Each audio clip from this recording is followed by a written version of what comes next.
Ibu Vivi, mohon maaf Bu, sudah saya kasih akses merekam, mohon maaf ya. Terima kasih Bu. Oke, baik, terima kasih Pak Afgan. Baik, kita mulai ya, Bapak Ibu. Baik, Bismillahirrahmanirrahim. Assalamualaikum warahmatullahi wabarakatuh. Selamat siang, salam sejahtera bagi kita sekalian.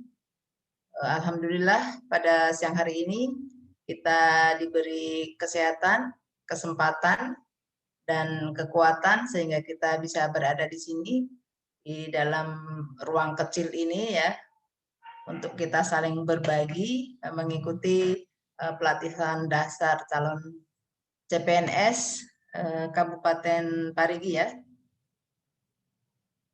angkatan 73. Ya, 73. Baik, Bapak Ibu, senang sekali saya bisa menemani Bapak Ibu berkenalan dengan orang-orang yang hebat ini. Jadi kalau ke Parigi berarti banyak yang bisa saya tuju nih, paling tidak 10 orang nih. Siap untuk menunjukkan jalan yang benar gitu ya, ke Parigi sana. Kalau saya tanya alamat itu nggak nyasar. Orang mau hubungi siapa? Oh, ini di Kota Parigi semua dinasnya atau ada di Parigi bagian mana gitu ya? Motong gitu atau kecuali Pak Bahrudin gitu, kayaknya dia di Kota Parigi dia ini. Ya, oke. Baik, apa namanya? Siang hari ini kita memasuki pada agenda 1 untuk latsar ini, yaitu agenda sikap perilaku bela negara. Baik Bapak Ibu, sebelum berlanjut saya ingin mengenal dulu Bapak Ibu semua gitu ya. Nama saya mungkin Bapak Ibu sudah tahu ya, ada di jadwal, kemudian ada di LMS gitu, lagi jadi beken gitu, namanya disebut terus, jadi ketahuan kalau belum memasukkan tugas gitu, saya sudah langsung tahu, langsung ditelepon, Ibu belum ada tugasnya, belum bisa masuk gitu. Kemarin ada begitu, ternyata salah tempat. Mudah-mudahan ini tidak, sehingga semua bisa membuka LMS-nya ya, bisa tugas-tugasnya bisa terbaca. Baik, jadi Bapak Ibu, alhamdulillah saya ini pejabat gitu ya, jadi harus dihormati. Dari lahir saya pejabat, peranakan Jawa Batak gitu ya. Jadi dan saya kayaknya lebih dominan Batak saya daripada Jawanya, karena kalau Jawa saya tidak ada halus-halusnya. Bisa ditanya saya sama Ibu Nani ini ya, bahwa halus-halusnya saya tidak ada gitu ya. Jadi saya lebih ke Bataknya yang kelihatan. Dan saya ini kalau mudik ke Jakarta gitu ya, maaf ya. Jadi saya mudiknya ke Jakarta, bukan ke Parigi Motong gitu. Jadi saya mudik saya ke Jakarta. Jadi nanti kalau Jakarta bukan jadi ibu kota lagi, kalau sekarang saya bangga karena pulang kampungnya ke ibu kota gitu. Nanti ketika ibu kota sudah pindah ke Kalimantan, maka saya mudik juga ke kampung Jakarta ya kan. Jadi kota sama seperti Parigi Motong juga nanti Jakarta. Dan saya harap nanti dengan adanya Bapak Ibu ini, kota Parigi menjadi seperti Jakarta. Ramenya, majunya gitu ya. Supaya nanti pesawat dari Palu ke Parigi ya 5 menit sampai. Oke gitu ya, supaya akses jalan bagus.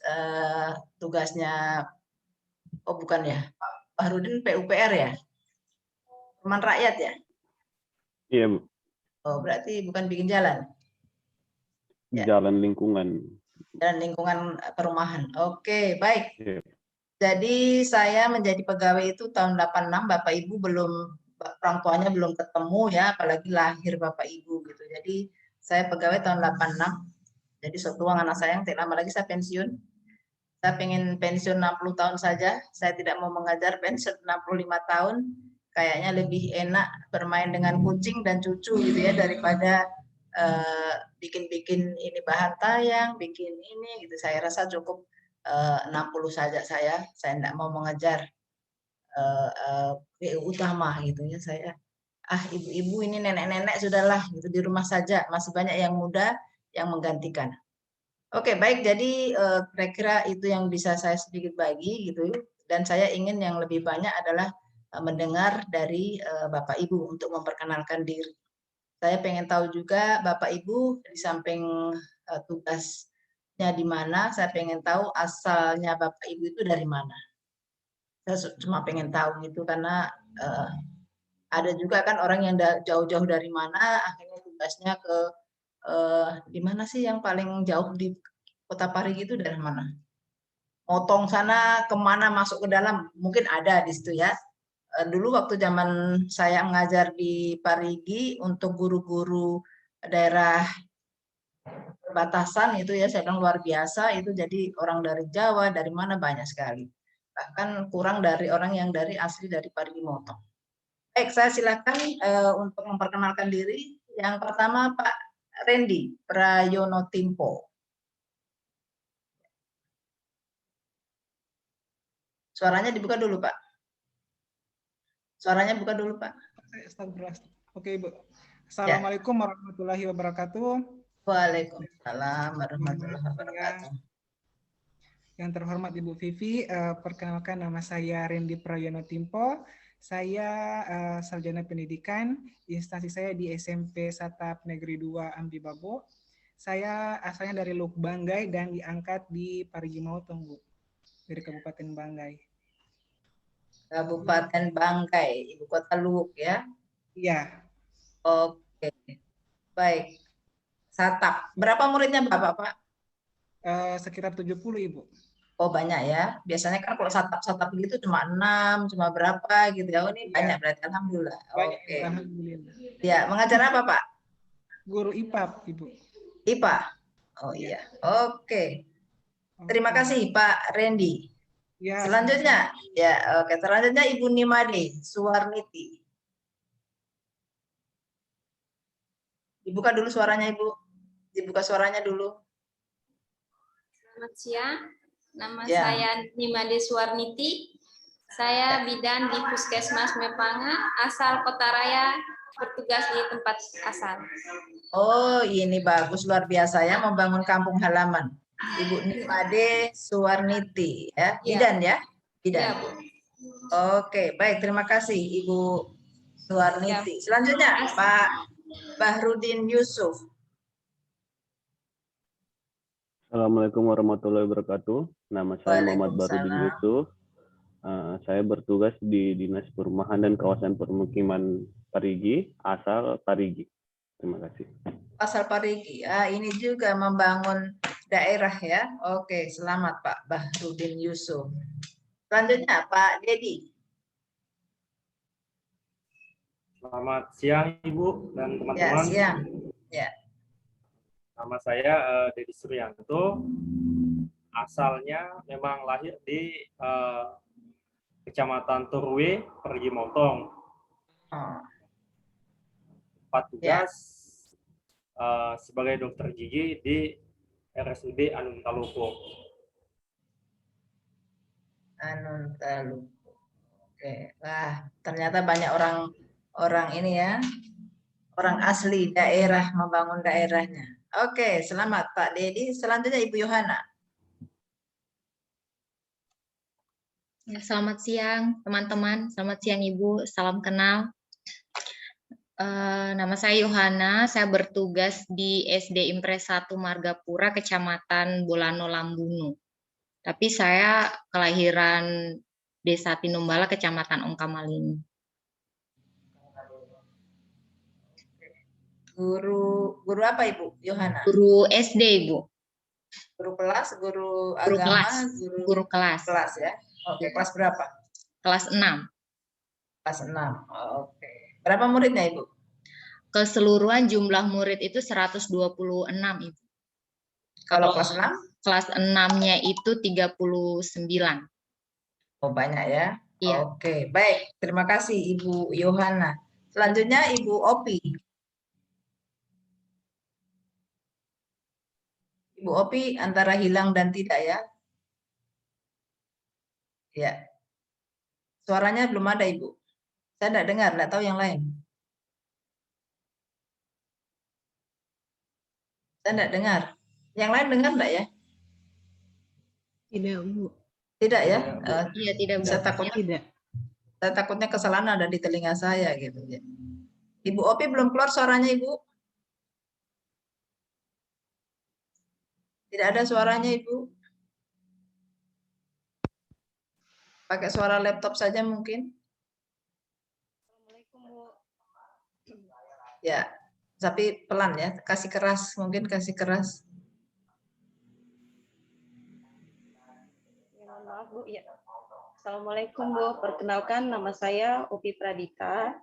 Saya asal dari Bolanulambuno, tempat mengajar juga di Bolanulambuno, tepatnya di Desa Siending. Guru apa, Ibu? Guru kelas, Bu. Guru kelas.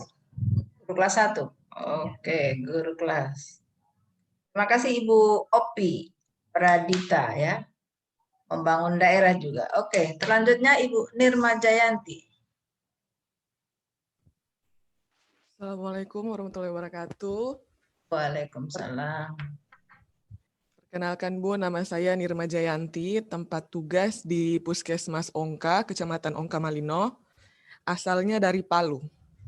Oh, Palu ya. Tetangga. Lino. Oke, Ibu Nirma Jayanti. Puskesmas. Ibu sebagai apa? Sebagai bidan, Ibu. Bidan, bidan sama dengan Made ya.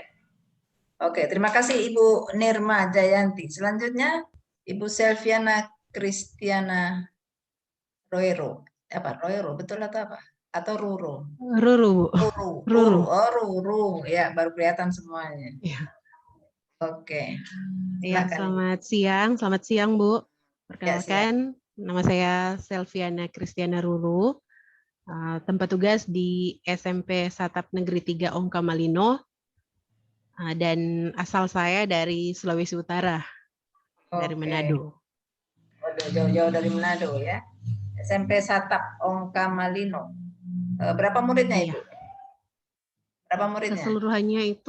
Keseluruhannya ada 140-an. Ibu ngajar? Agama Ibu Kristen. Ngajar apa? Agama ya? Berarti guru agama Kristen, iya. Oke, guru baik. Agama Kristen, iya.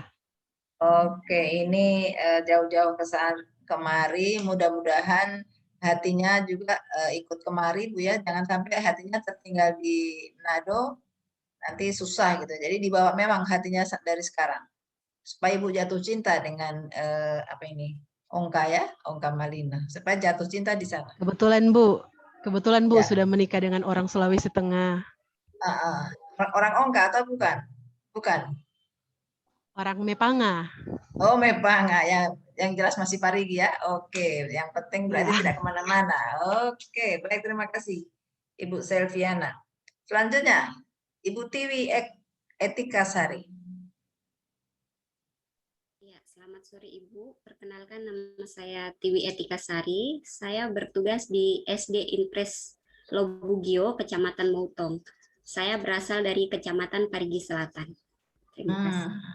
Oke, Ibu guru kelas atau? Iya, Ibu. Guru kelas 3. Ya. Oke. Baik, terima kasih Ibu Tiwi. Terakhir, Ibu Stefani. Ya, selamat siang teman-teman. Selamat siang Bu. Salam kenal. Ya. Nama saya Stefani Marcia Deborah Paat. Tempat tugas saya di instansi SD Kecil Siwakarya, Desa Pakareme, Kecamatan Sausu, Bu. Sausu. Oke. Ibu aslinya di mana?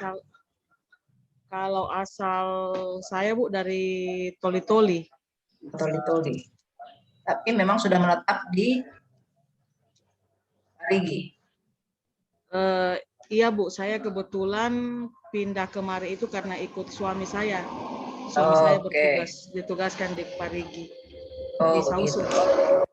Oke, berarti aman semua ini ya. Saya takut sekali kalau nanti tiba-tiba 100% pindah gitu ya. Makanya saya harap-harap cemas gitu. Mudah-mudahan tidak sia-sia pengadaan pegawai di Parigi. Memang betul-betul mereka mengabdinya di Parigi, bahwa ini bukan hanya batu loncatan gitu ya. kalau memang begitu lebih baik tidak usah gitu ya, kasihan karena kenapa Bapak Ibu terangkat di sini berarti karena memang Bapak Ibu dibutuhkan untuk kemajuan Parigi Motong baik dalam bidang pendidikan, kesehatan dan yang lainnya. Baik, jadi Bapak Ibu, hari ini materi yang akan saya bahas pertama adalah tentang wawasan kebangsaan. Jadi di dalam forum ini, Zoom ini, ketika kita sinkronus ini, saya bukan lagi tugas saya untuk menjelaskan kepada Bapak Ibu apa itu wawasan dan apa itu isinya modul wawasan, tapi kita berbagi sharing di sini karena kami menganggap bahwa Bapak Ibu sudah habis tuntas membahas itu, mempelajari itu saat di MOOC. Jadi Bapak Ibu sudah baca semua ya, semua modul. Ada mungkin berapa modul ya? 5, 3, 11. Sekitar mungkin 14 ya. Ya. 12 modul. Ya. Dalam 16 hari gitu ya. Semua sudah lulus ya. Ada yang ujiannya lebih dari 2 kali? Nggak usah mengaku, nanti temannya tahu ya. Nggak usah. Kalau ada yang sampai lebih dari 2 kali, nggak usah mengaku sama temannya. Nanti temannya kira, tidak pintar dia. Padahal karena apa? Waktu itu mengantuk gitu ya, tak salah pilih itu. Atau kancingnya jatuh satu, jadi sehingga akhirnya banyak yang salah gitu. Tapi yang jelas pasti lulus semua dari MOOC. Dan saya harap Bapak Ibu sudah banyak memahami apa yang ada di MOOC.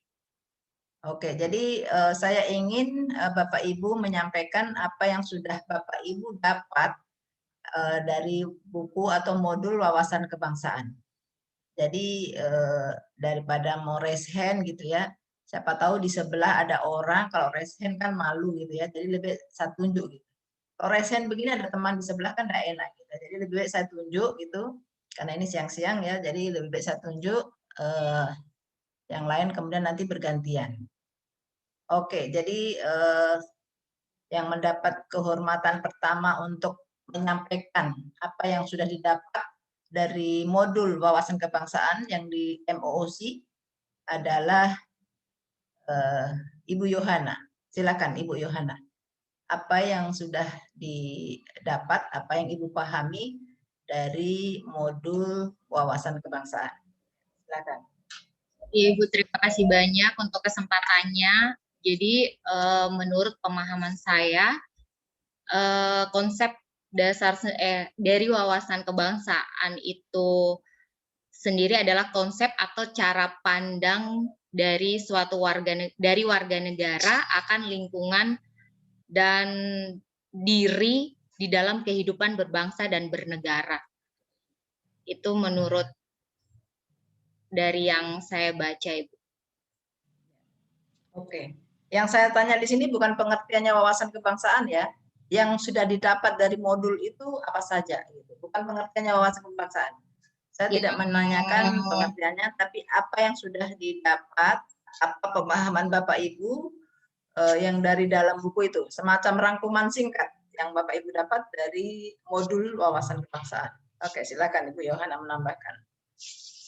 Kalau dari yang saya baca tentang yang mengutamakan tentang kesatuan dan persatuan bangsa dan negara, terutama masyarakatnya, tentang bagaimana kehidupan berbangsa dan bernegara itu sendiri.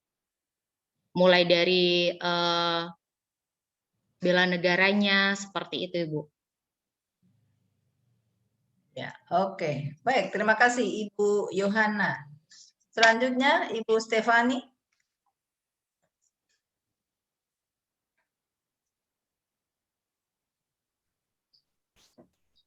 Iya, terima kasih Bu untuk kesempatan yang diberikan. Kalau menurut pemahaman saya Bu, yang saya dapat dari modul wawasan kebangsaan yang kami baca, walaupun memang secara jujur kami tidak baca secara keseluruhan mungkin Bu, kami hanya mengambil inti dari halaman setiap ke halaman, tapi yang saya dapat ialah menurut saya yang saya dapat untuk diri saya itu saya jadi mengerti bagaimana seharusnya kita sebagai warga negara Indonesia menciptakan atau membangkitkan kembali nilai-nilai dasar untuk menghargai bangsa kita, untuk menghargai lambang-lambang negara kita, untuk menghargai bahasa kita sendiri, dan juga Bu, terlebih bagaimana kita bisa dari wawasan kebangsaan ini, kita bisa membuat diri kita betul-betul merasa bahwa Indonesia ini perlu kita banggakan, perlu kita cintai, karena dari semua itu, dari awal semua itu, sehingga kita sebagai calon pegawai, khususnya Bu, betul-betul membawa diri kita ke dalam negara Indonesia untuk betul-betul kita mengabdi dengan sungguh-sungguh. Jadi itu Bu yang secara keseluruhan saya baca, itu yang saya dapat dari wawasan kebangsaan ini Bu. Selain saya dapat mengetahui bagaimana sejarahnya pertama Indonesia ini Bu dan sebagainya. Terima kasih Bu.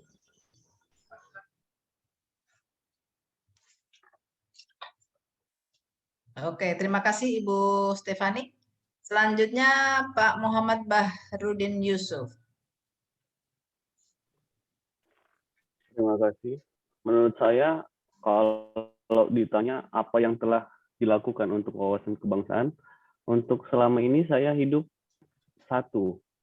Satu dalam artian kita berbagai macam budaya, berbagai macam agama, tapi kita di sini ialah satu. Kita hidup rukun tanpa ada memilah-milah, tanpa ada pilih sana sini agama atau ras apapun, kita semuanya sama. Terima kasih Bu. Oke, terima kasih Pak Muhammad Yusuf. Selanjutnya Ibu Selviana Kristiana Ruru. Ya Bu, dari yang saya bisa pahami dari modul wawasan kebangsaan, yaitu kan wawasan kebangsaan itu merupakan cara pandang dari warga negara akan negaranya.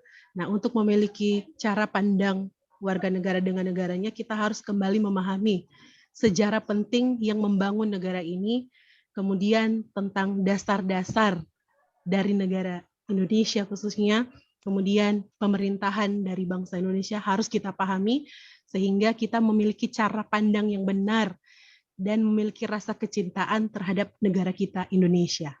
Itu saja Bu yang bisa saya pahami dari wawasan kebangsaan, dari modul wawasan kebangsaan. Oke, baik. Terima kasih Ibu Selviana. Selanjutnya Ibu Nirma Jayanti.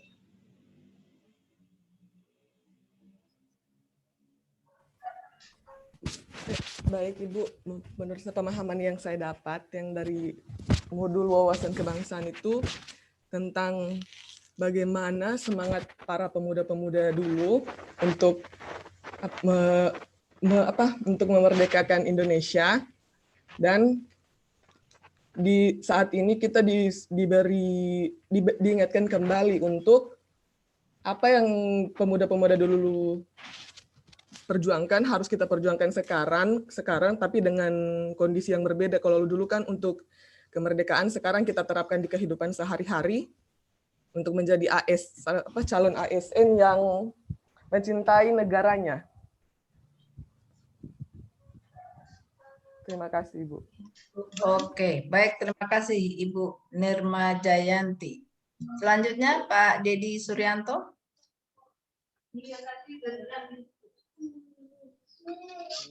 Selamat siang. Terima kasih atas kesempatannya. Yang saya pahami dari wawasan kebangsaan ini adalah bahwa perjuangan kemerdekaan Indonesia ini melalui proses yang panjang, di mana negara Indonesia ini terbentuk ketika para pemuda-pemudinya sadar dari bahwa Indonesia ini dari berbagai latar suku bangsa dan budaya. Jadi Indonesia ini terbentuk ketika pemuda-pemudi yang berbeda latar belakang itu memiliki satu rasa bahwa mereka hidup dalam satu wilayah Nusantara, sehingga dengan memiliki rasa persatuan tersebut, sehingga bangsa Indonesia ini bisa mencapai kemerdekaan. Itu saja dari saya.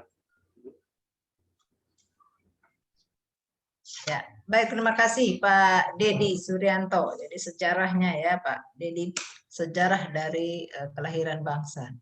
Selanjutnya Ibu Nimade Suwarniti. Terima kasih atas kesempatannya.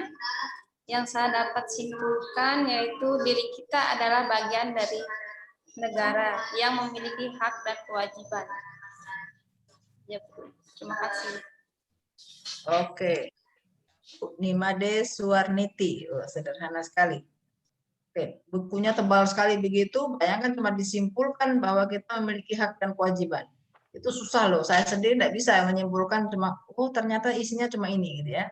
Oke, selanjutnya Ibu Opi Pradita.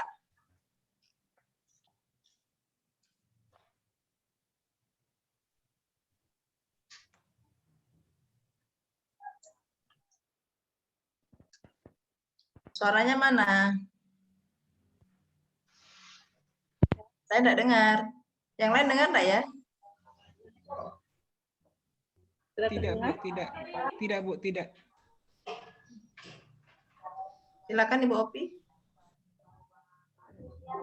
Ya, menurut saya adalah cara pandang yang dilandasi akan kesadaran diri bahwa kita berbangsa, mengutamakan kesatuan berbangsa dan bernegara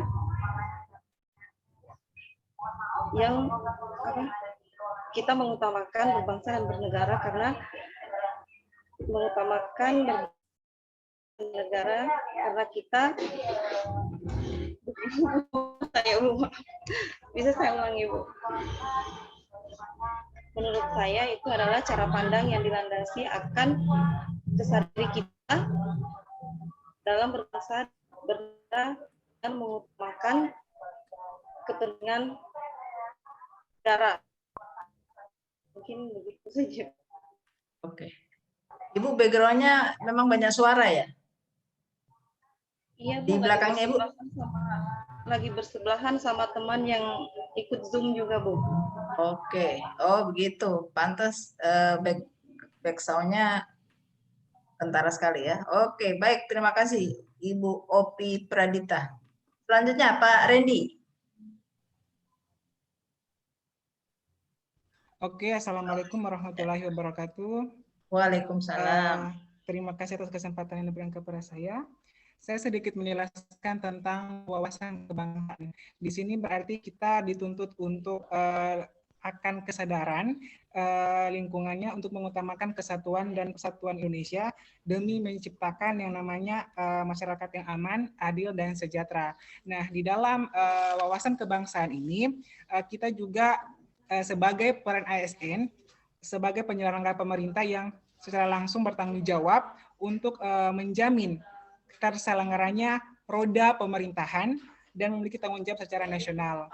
Nah, sedangkan di dalam wawasan kebangsaan ini juga kita dituntut untuk meningkatkan pengetahuan dan wawasan serta tentang landasan bernegara dan berbangsa atau berbangsa dan bernegara. Nah, kemudian kita jadi tentu sebagai harus mengetahui nilai-nilai dasar negara, kemudian lambang-lambang negara apa saja, kemudian pembinaan kerukunan juga kita harus tahu bagaimana, kemudian menjaga persatuan dan kesatuan bangsa Indonesia.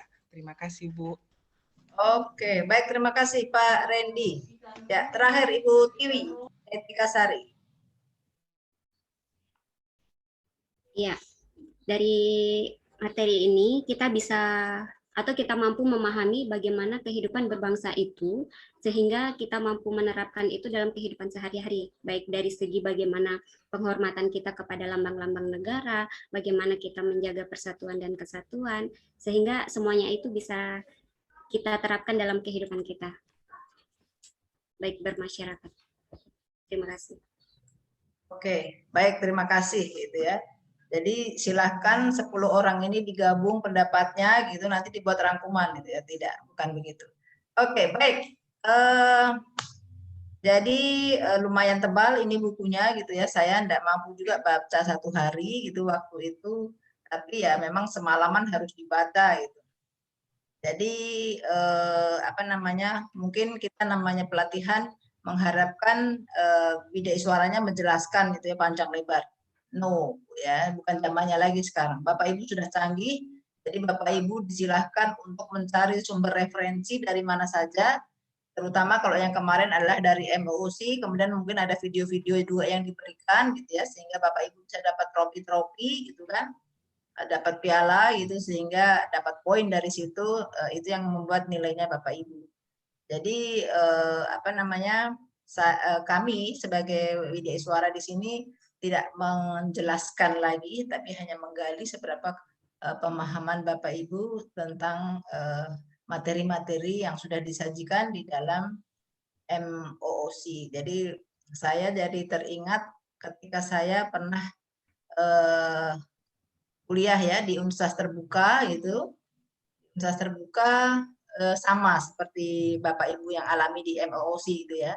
Jadi nilai ujian kita itu betul-betul tergantung bagaimana kita, pemahaman kita terhadap modul yang sudah diberikan. Jadi memang betul-betul mau dapat A ya berarti memang A saya ya, mau dapat B memang betul B. Pertanyaan di evaluasi apa ya? Saya tidak baca MOOC. Pertanyaannya apa? Pilihan ganda. Iya, Bu, pilihan ganda. Pilihan ganda. Pilihan ganda. ABCD ya? Iya. Berarti iya, Bu. Gampang, berarti gampang ya. Tidak ada susahnya.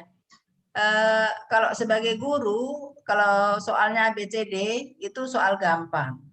Yang buat yang susah, ya kan? Buatnya susah, jawabnya gampang. Bagaimana guru-guru? Betul atau betul yang saya bilang? Betul, Bu, betul. Betul. Betul kan? sekali, Bu. Iya. Kalau kita bikin soal pilihan ganda itu susahnya luar biasa. Karena kita mau cari jawaban-jawaban yang mirip-mirip. Gitu kan? Jadi itu yang susah. Kalau jawabannya langsung kelihatan gitu kan gampang, langsung lulus semua. Gitu. Tapi ketika mirip-mirip, kita membuat supaya bagaimana semirip mungkin, itu yang susah. Semakin susah soal dibuat, maka semakin mudah orang menjawab. Semakin mudah membuat soal, maka semakin susah orang menjawab.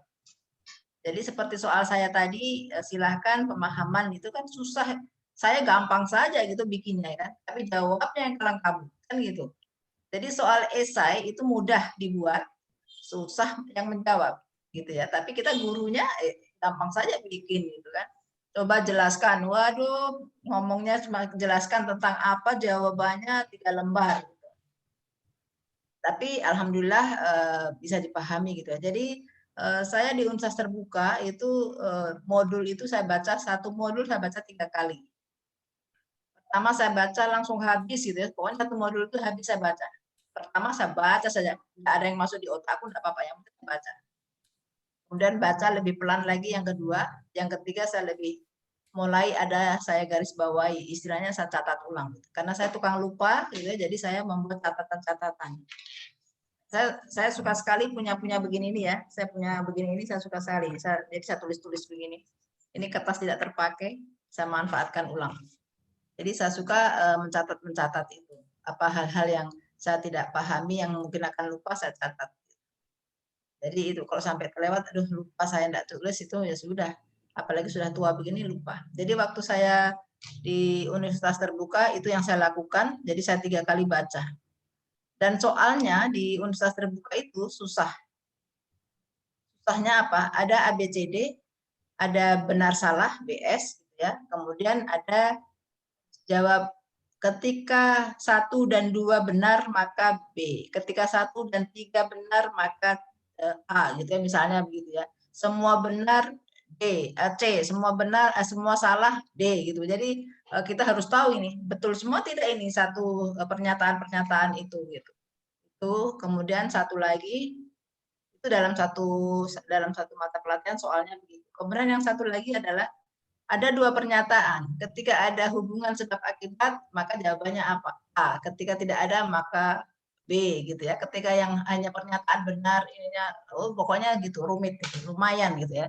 Jadi ketika saya dapat nilai A, itu saya merasa bangga sekali.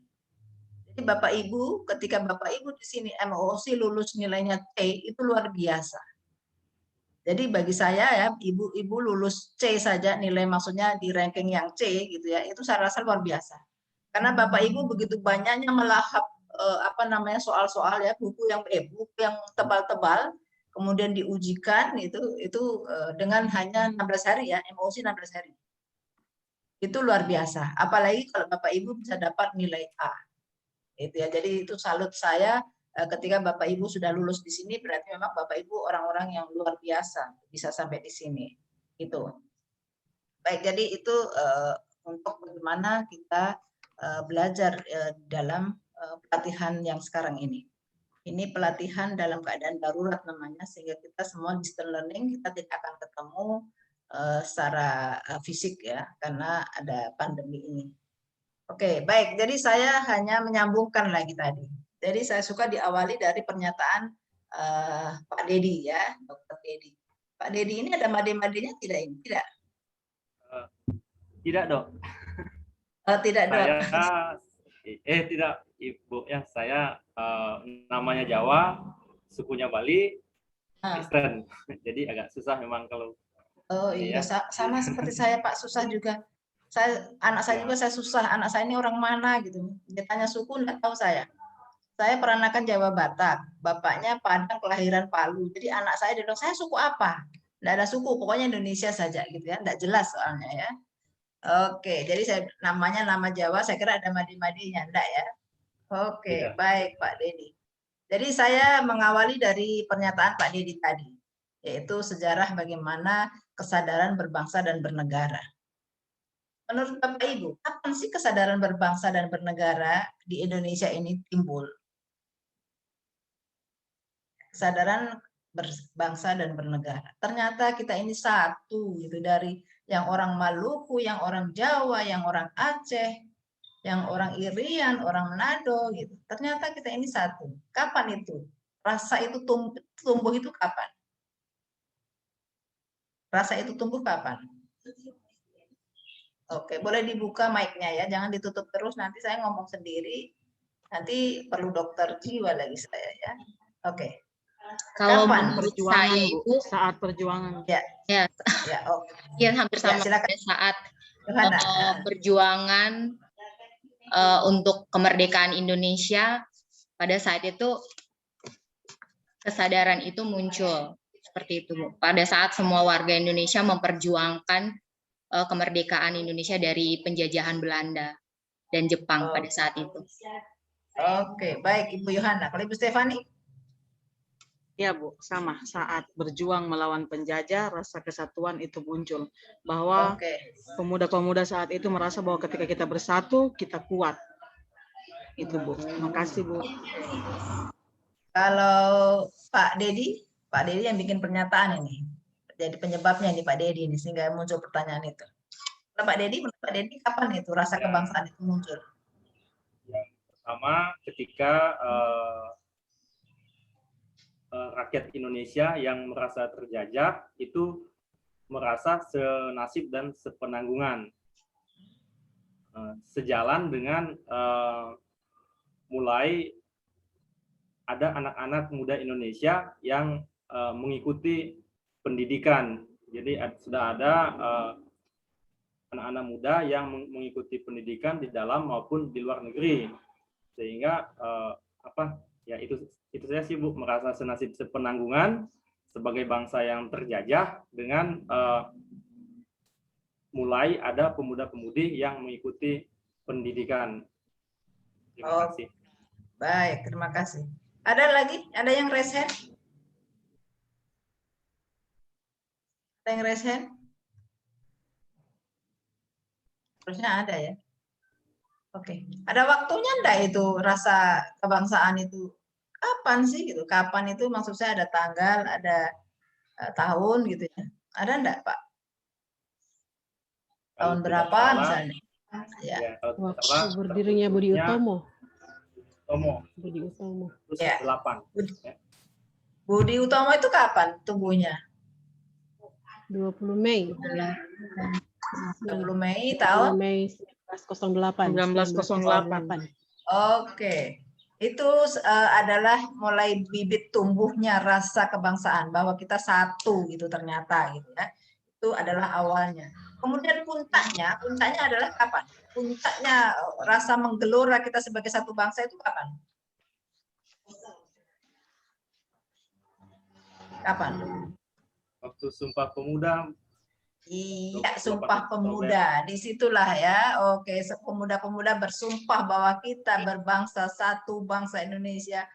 Aduh, ternyata itu ya. Jadi itu yang kemudian mengantarkan kita melawan penjajah, bukan kedaerahan atau golongan-golongan, tapi kita bersatu bahwa kita adalah Indonesia. Itu pertama kali munculnya wawasan kebangsaan.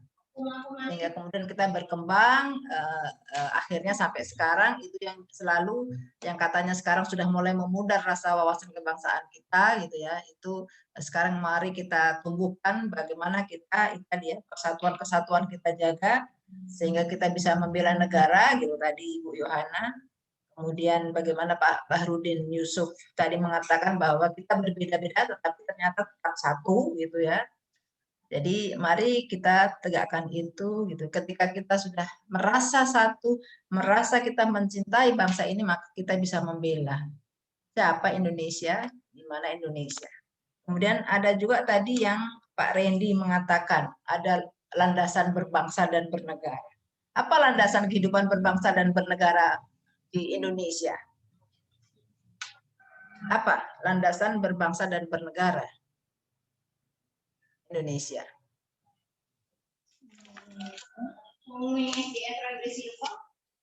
Ada?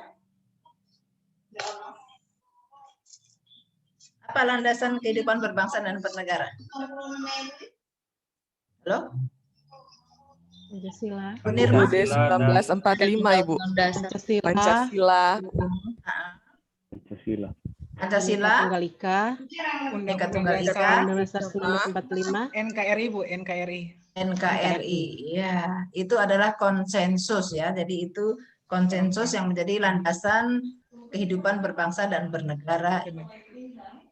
Oke, tadi siapa ya yang menjelaskan lengkap tadi, lumayan lengkap tadi Ibu Fani, bahwa di situ ada apa? Yang aturan-aturan, kemudian ada mencintai lambang-lambang, kita harus paham dan tahu gitu ya, apa lambangnya, kemudian bahasa dan sebagainya. Jadi itu adalah ketika kita memandang oh Indonesia, ternyata Indonesia itu landasan kehidupan berbangsanya adalah Pancasila. Kemudian apa itu Pancasila? Pancasila itu bisa menjadi dasar negara dan juga dasar ideologi bangsa. Apa bedanya? Apa bedanya Pancasila sebagai dasar negara dan Pancasila sebagai ideologi bangsa? Apa bedanya? Apa bedanya? Ada yang mau menjawab? Ada yang bisa menjawab? Apa bedanya Pancasila sebagai dasar negara, sebagai ideologi bangsa? Ada?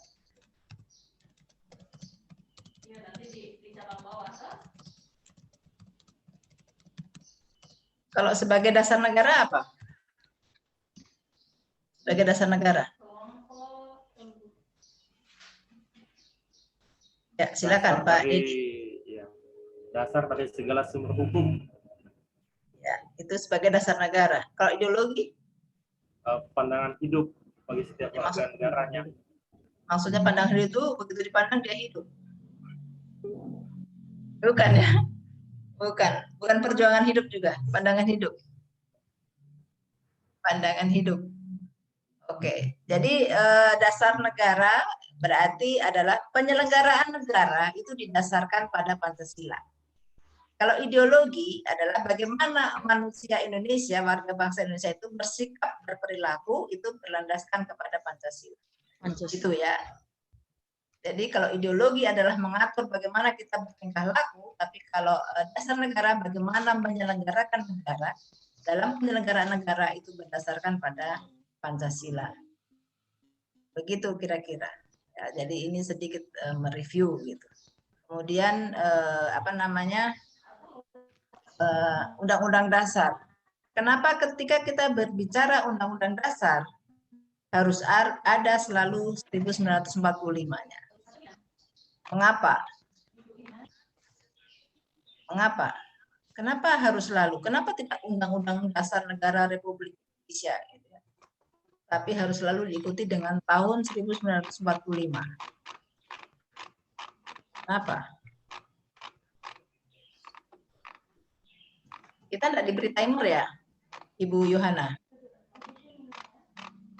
Tidak diberi timer ya? Tidak, Ibu. Tidak ya. Biasanya ada timer sehingga itu mengingatkan waktu kita. Tidak ada? Mengapa? Silakan. Ada yang bisa jawab? Mengapa harus selalu ada? Karena dasar negara ditetapkan dan diputuskan pada tahun 1945. Oke. Yang lain ada jawaban yang lain? Ada jawaban yang lain? Bu guru SD? Bu guru SD biasanya tahu semua karena dia memegang, apalagi kalau guru kelas ya, memegang semua mata pelajaran itu. Oke. Udah?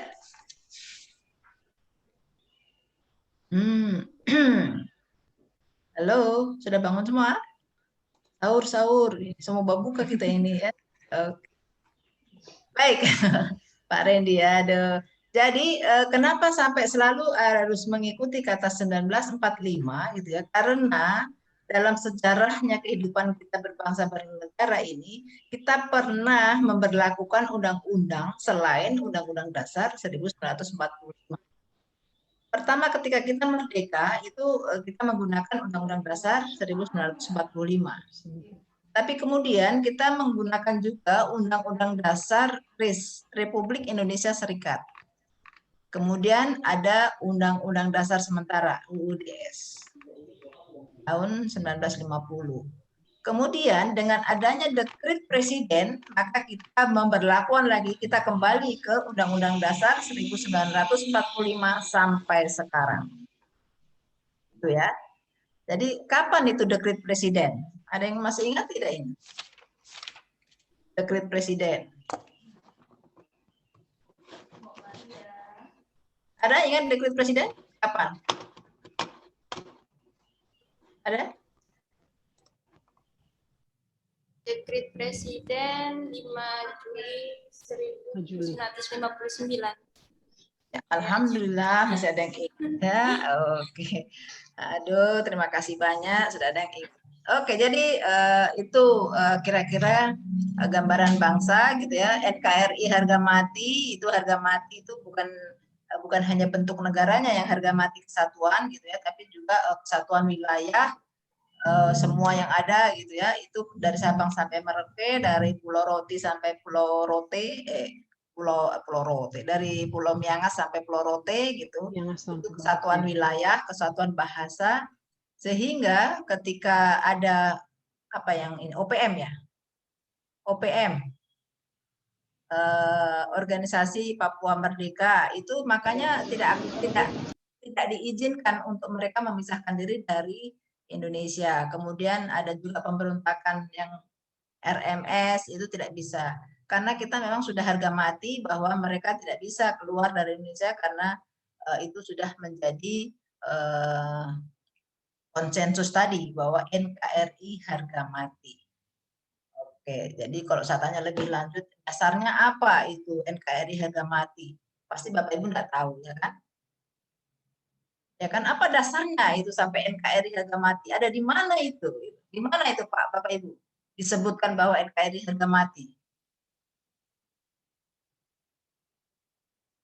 Ya, saya yakin Bapak Ibu lupa ya. Bukan tidak tahu, tapi lupa. Tapi ada di Undang-Undang Dasar pasal yang jelas ada gitu ya. Oke, pasal 37 ayat gitu. Baik, jadi itu. Kemudian ketika kita sudah memahami, jadi wawasan kebangsaan itu bagaimana kita dibuka pemikiran kita bahwa kita punya konsensus nih dalam kehidupan berbangsa dan bernegara ada 4 hal, yaitu Pancasila, Undang-Undang Dasar Negara Republik Indonesia tahun 1945, kemudian NKRI dan Bhinneka Tunggal Ika. Kemudian di dalam Undang-Undang Dasar itu sudah jelas disebutkan apa lambang negara, apa namanya semboyan, apa bahasa, apa bendera, berapa ukurannya, itu sudah ada semua. Dan kemudian hukum-hukum yang mengatur, peraturan perundang-undangan yang mengatur bagaimana kita supaya selaras di dalam kehidupan berbangsa dan bernegara. Ya, jadi itu ya. Jadi mana tumbuh duluan Ibu Bapak? Bangsa atau negara? Siapa yang tumbuh duluan? Bangsa atau negara? Bangsa Indonesia dulu atau negara Indonesia dulu?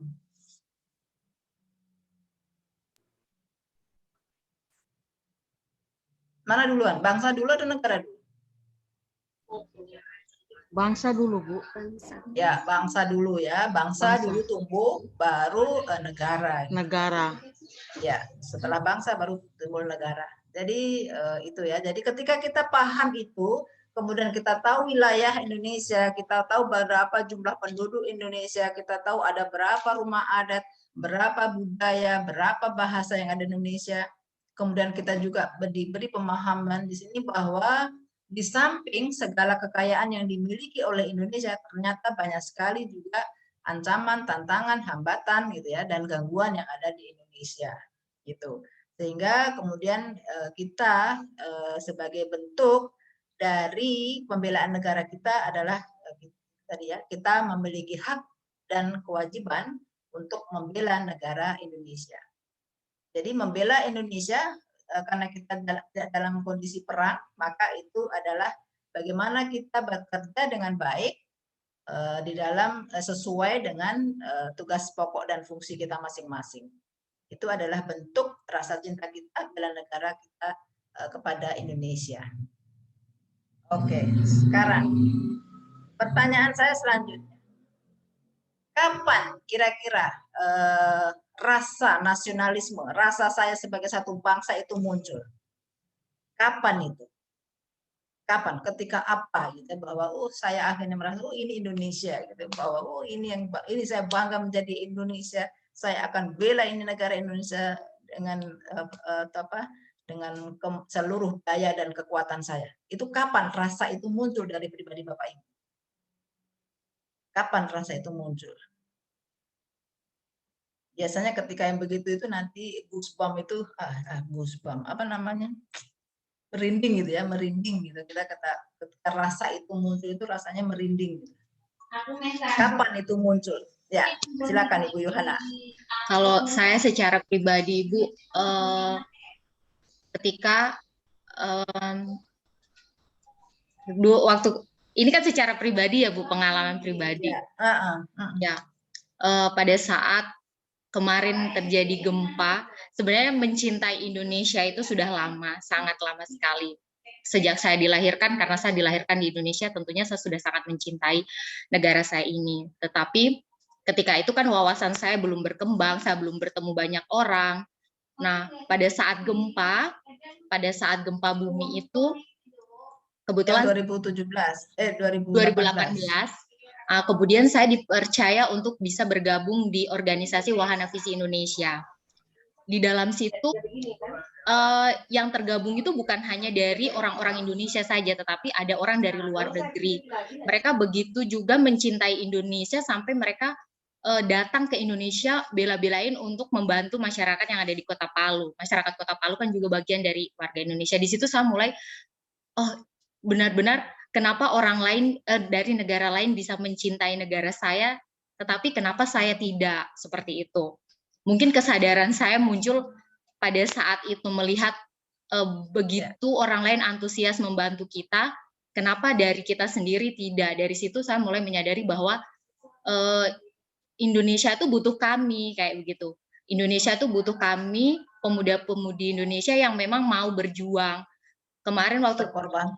Iya, berkorban banyak, berkorban dalam bukan berkorban kita uang dan segalanya, tetapi tenaga, pikiran Waktu, kita, tenaga, ya pada saat itu sangat dibutuhkan.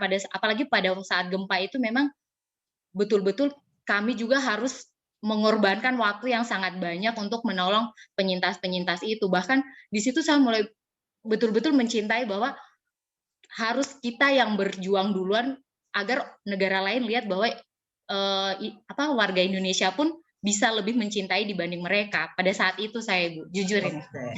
Baik. Wahana Visi Indonesia. Ada Pak Andris ya di situ, kalau tidak salah ya? Pak Andris, iya.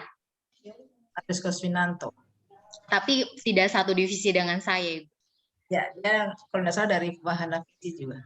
Iya. Sekarang kalau tidak salah di Parigi beliau ya, kantornya. Iya, Ibu. Oke, waktu itu beliau masih di Tojo Una-Una. Sekarang sudah di Parigi. Baik, yang lain kapan rasa itu muncul gitu, rasa nasionalisme itu muncul gitu. Contohnya ya, saya gitu. Oh, silakan Ibu Stefani. Ya, silakan. Saya Ibu, kalau berbicara tentang rasa cinta, mungkin dari waktu kita lahir memang kita sudah mencintai. Kadang-kadang rasa cinta itu juga muncul pada saat ada upacara bendera, saat menghormati bendera, biasa kita terkenang rasa cinta kepada Indonesia. Tetapi Bu, saya mau berbagi satu pengalaman, ini kisah nyata dan baru-baru terjadi karena saya betul-betul merasakan bahwa kesatuan dan rasa cinta kepada negara itu betul-betul timbul dan seperti Ibu bilang tadi merinding.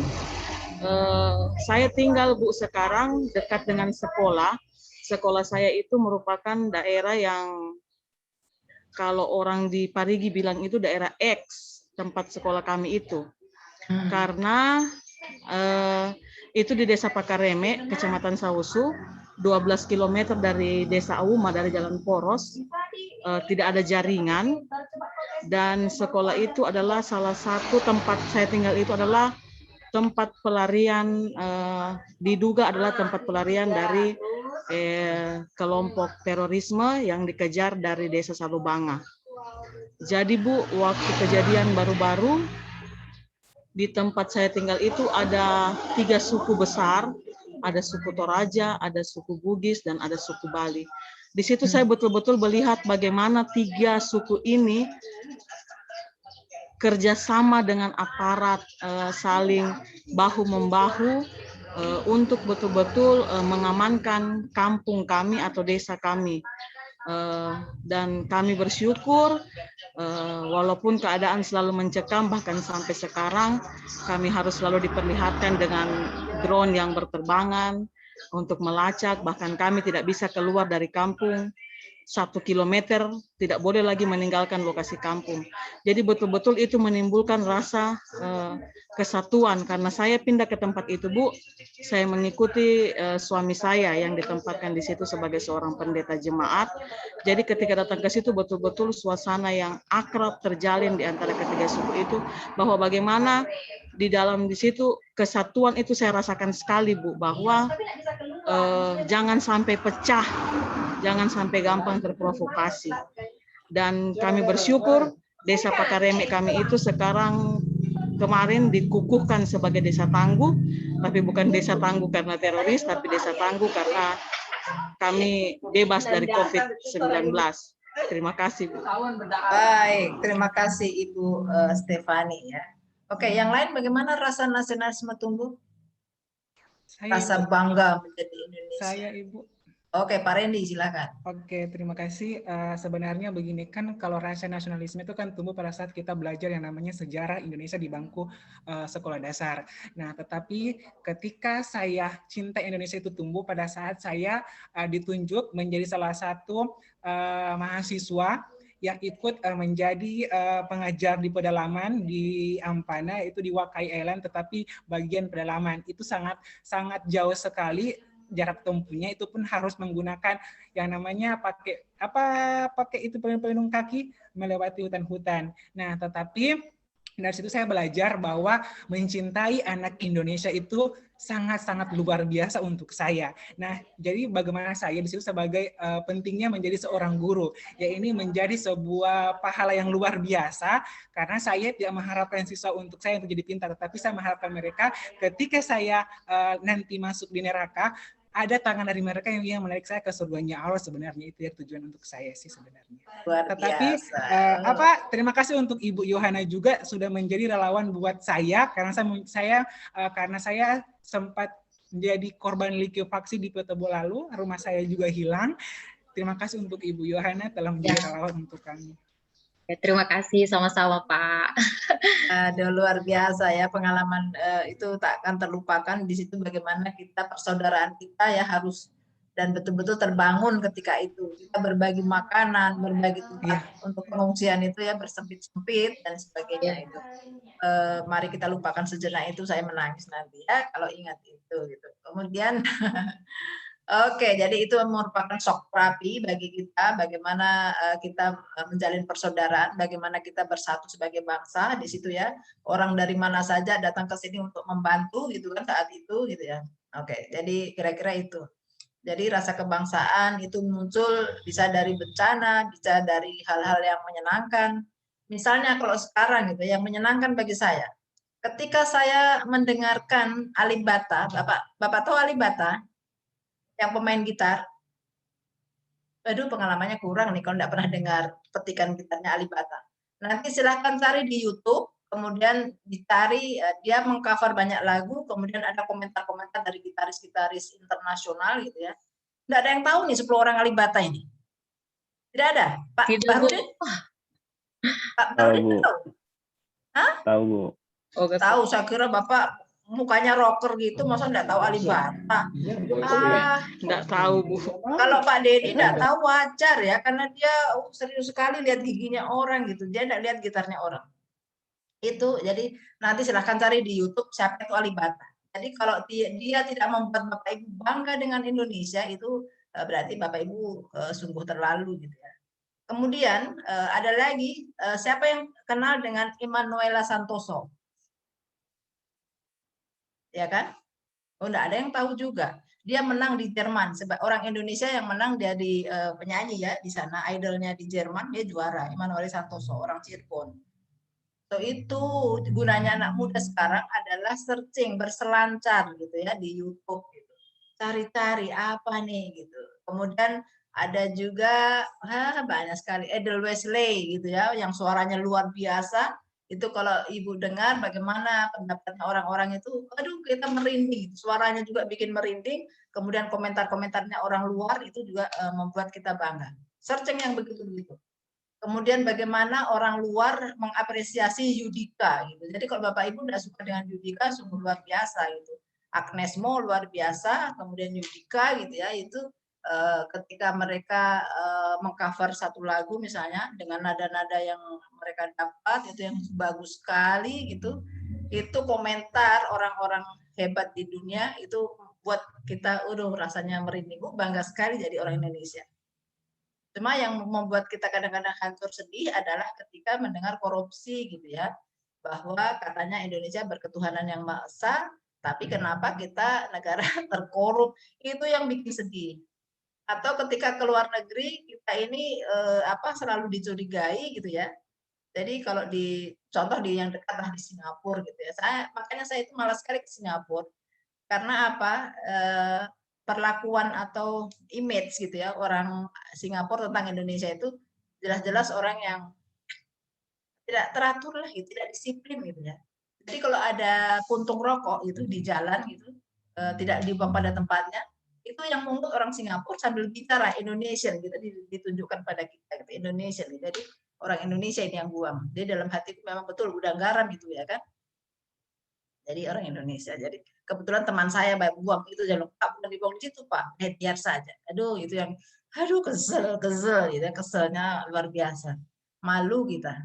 Tidak bisa antri orang Indonesia, ya kan? Bisa enggak antri orang Indonesia? Susahnya minta ampun. Kita malu gitu ya. Kalau di Singapura itu kan anak kecil-kecil gitu ya, antri mau antri apa saja gitu. Antri mau naik bis jemputan itu langsung begitu ada di depan, yang lain ikut di belakang. Orang Indonesia tidak, baku samping pasti dan rebutan. Naik bis sudah tahu-tahu pasti dapat tempat duduk, rebutan juga.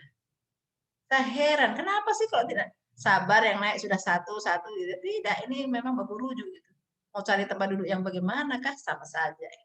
Itu Indonesia yang kadang-kadang menyedihkan adalah ketika kita misalnya rame-rame gitu. Kemudian atau tidak ketika iseng-iseng gitu ya, iseng-iseng berhadiah, kita searching gitu ya, komentar-komentar orang luar tentang Indonesia. Oh, itu gemes sekali. Pengen ngeremes gitu sama yang nulis itu. Tapi kalau dibaca betul ternyata keadaannya memang begitu gitu ya. Bagaimana korupsi, bagaimana biasa kan banyak ya yang negaramu itu korup dan sebagainya. Yang begitu kita bukan terus marah, kita perang gitu ya, ngajak perang, tapi kita nanti di bagian berikutnya kita menganalisis isu-isu tadi itu. Apakah betul memang kita ini negara korup, gitu, banyak yang korupsi, itu kan nanti kita memiliki yang dikasih sama Tuhan gitu ya, intelektual gitu untuk menganalisis itu sehingga kita tahu gitu. Jadi itu yang menyedihkan untuk Indonesia. Tapi yang daripada kita cuma bersedih-sedih, maka banyak sekali yang bisa kita banggakan. Kemudian ketika kita bangga, mari kita berbuat, atau ketika kita tahu bahwa yang buruk-buruk tentang Indonesia seperti adanya korupsi, narkoba, kemudian perkelahian gitu ya, misalnya perkelahian antar kampung, antar desa gitu, itu yang kita bisa berbuat apa yang terbaik untuk Indonesia. Makanya ada sikap bela negara adalah ketika ada orang yang memprovokasi itu jangan cepat tergoda. Itu seperti Ibu Stefani ya, yang kampungnya dengan beberapa suku yang ada di situ tapi bisa rukun, kemudian mereka bersatu sehingga wilayahnya bisa aman gitu. Jadi ketika Indonesia semua bersatu maka kita akan aman juga gitu. Jadi kira-kira itu yang yang wawasan kebangsaan, bagaimana membuka cakrawala Bapak Ibu bahwa siapa Indonesia, wilayahnya, kemudian dan sebagainya, sejarahnya bagaimana Indonesia itu tumbuh, bagaimana wawasan kebangsaan itu tumbuh sehingga Indonesia menjadi merdeka, itu diceritakan semua di dalam buku itu. Bukunya tebal kalau tidak salah, ya. Kalau tidak salah berarti betul. Oke, jadi kira-kira itu yang ada di dalam wawasan kebangsaan. Oke, baik, saya akan sedikit mereview atau overview. Bapak Ibu, tujuan dari Latsar ini apa sebenarnya? Tujuan dari Latsar ini apa menurut Bapak Ibu? Tujuan dari Bapak Ibu ikut pelatihan dasar ini apa? Membentuk ASN yang berkarakter, Bu. Ya, yang berkarakter ya, yang profesional dan berkarakter. Itu yang dari ASN hari gini ya, hari sekarang. Jadi kita dituntut menjadi orang yang memiliki kompetensi gitu ya, banyak kompetensi yang harus kita miliki. Oke, saya itu mungkin didapat kemarin ya, overview kemarin ya, kemarin atau tadi? Kemarin. Habis pembukaannya kapan Bapak Ibu? Tanggal 19. Kemarin ya? 19. Kemarin. 19. Tanggal 19 Bu, serentak pembukaan kemarin Bu. 19 itu. Oh, berarti overview-nya kemarin. Tanggal 19 juga, Bu. Oh, 19 juga. Oh, 19 juga. Oke. Saya ini tiba-tiba dapat jadwal gitu ya. Tunggu, oke. Saya share screen dulu. Saya punya nih. Oke. Kenapa sudah penugasan ya? Oke.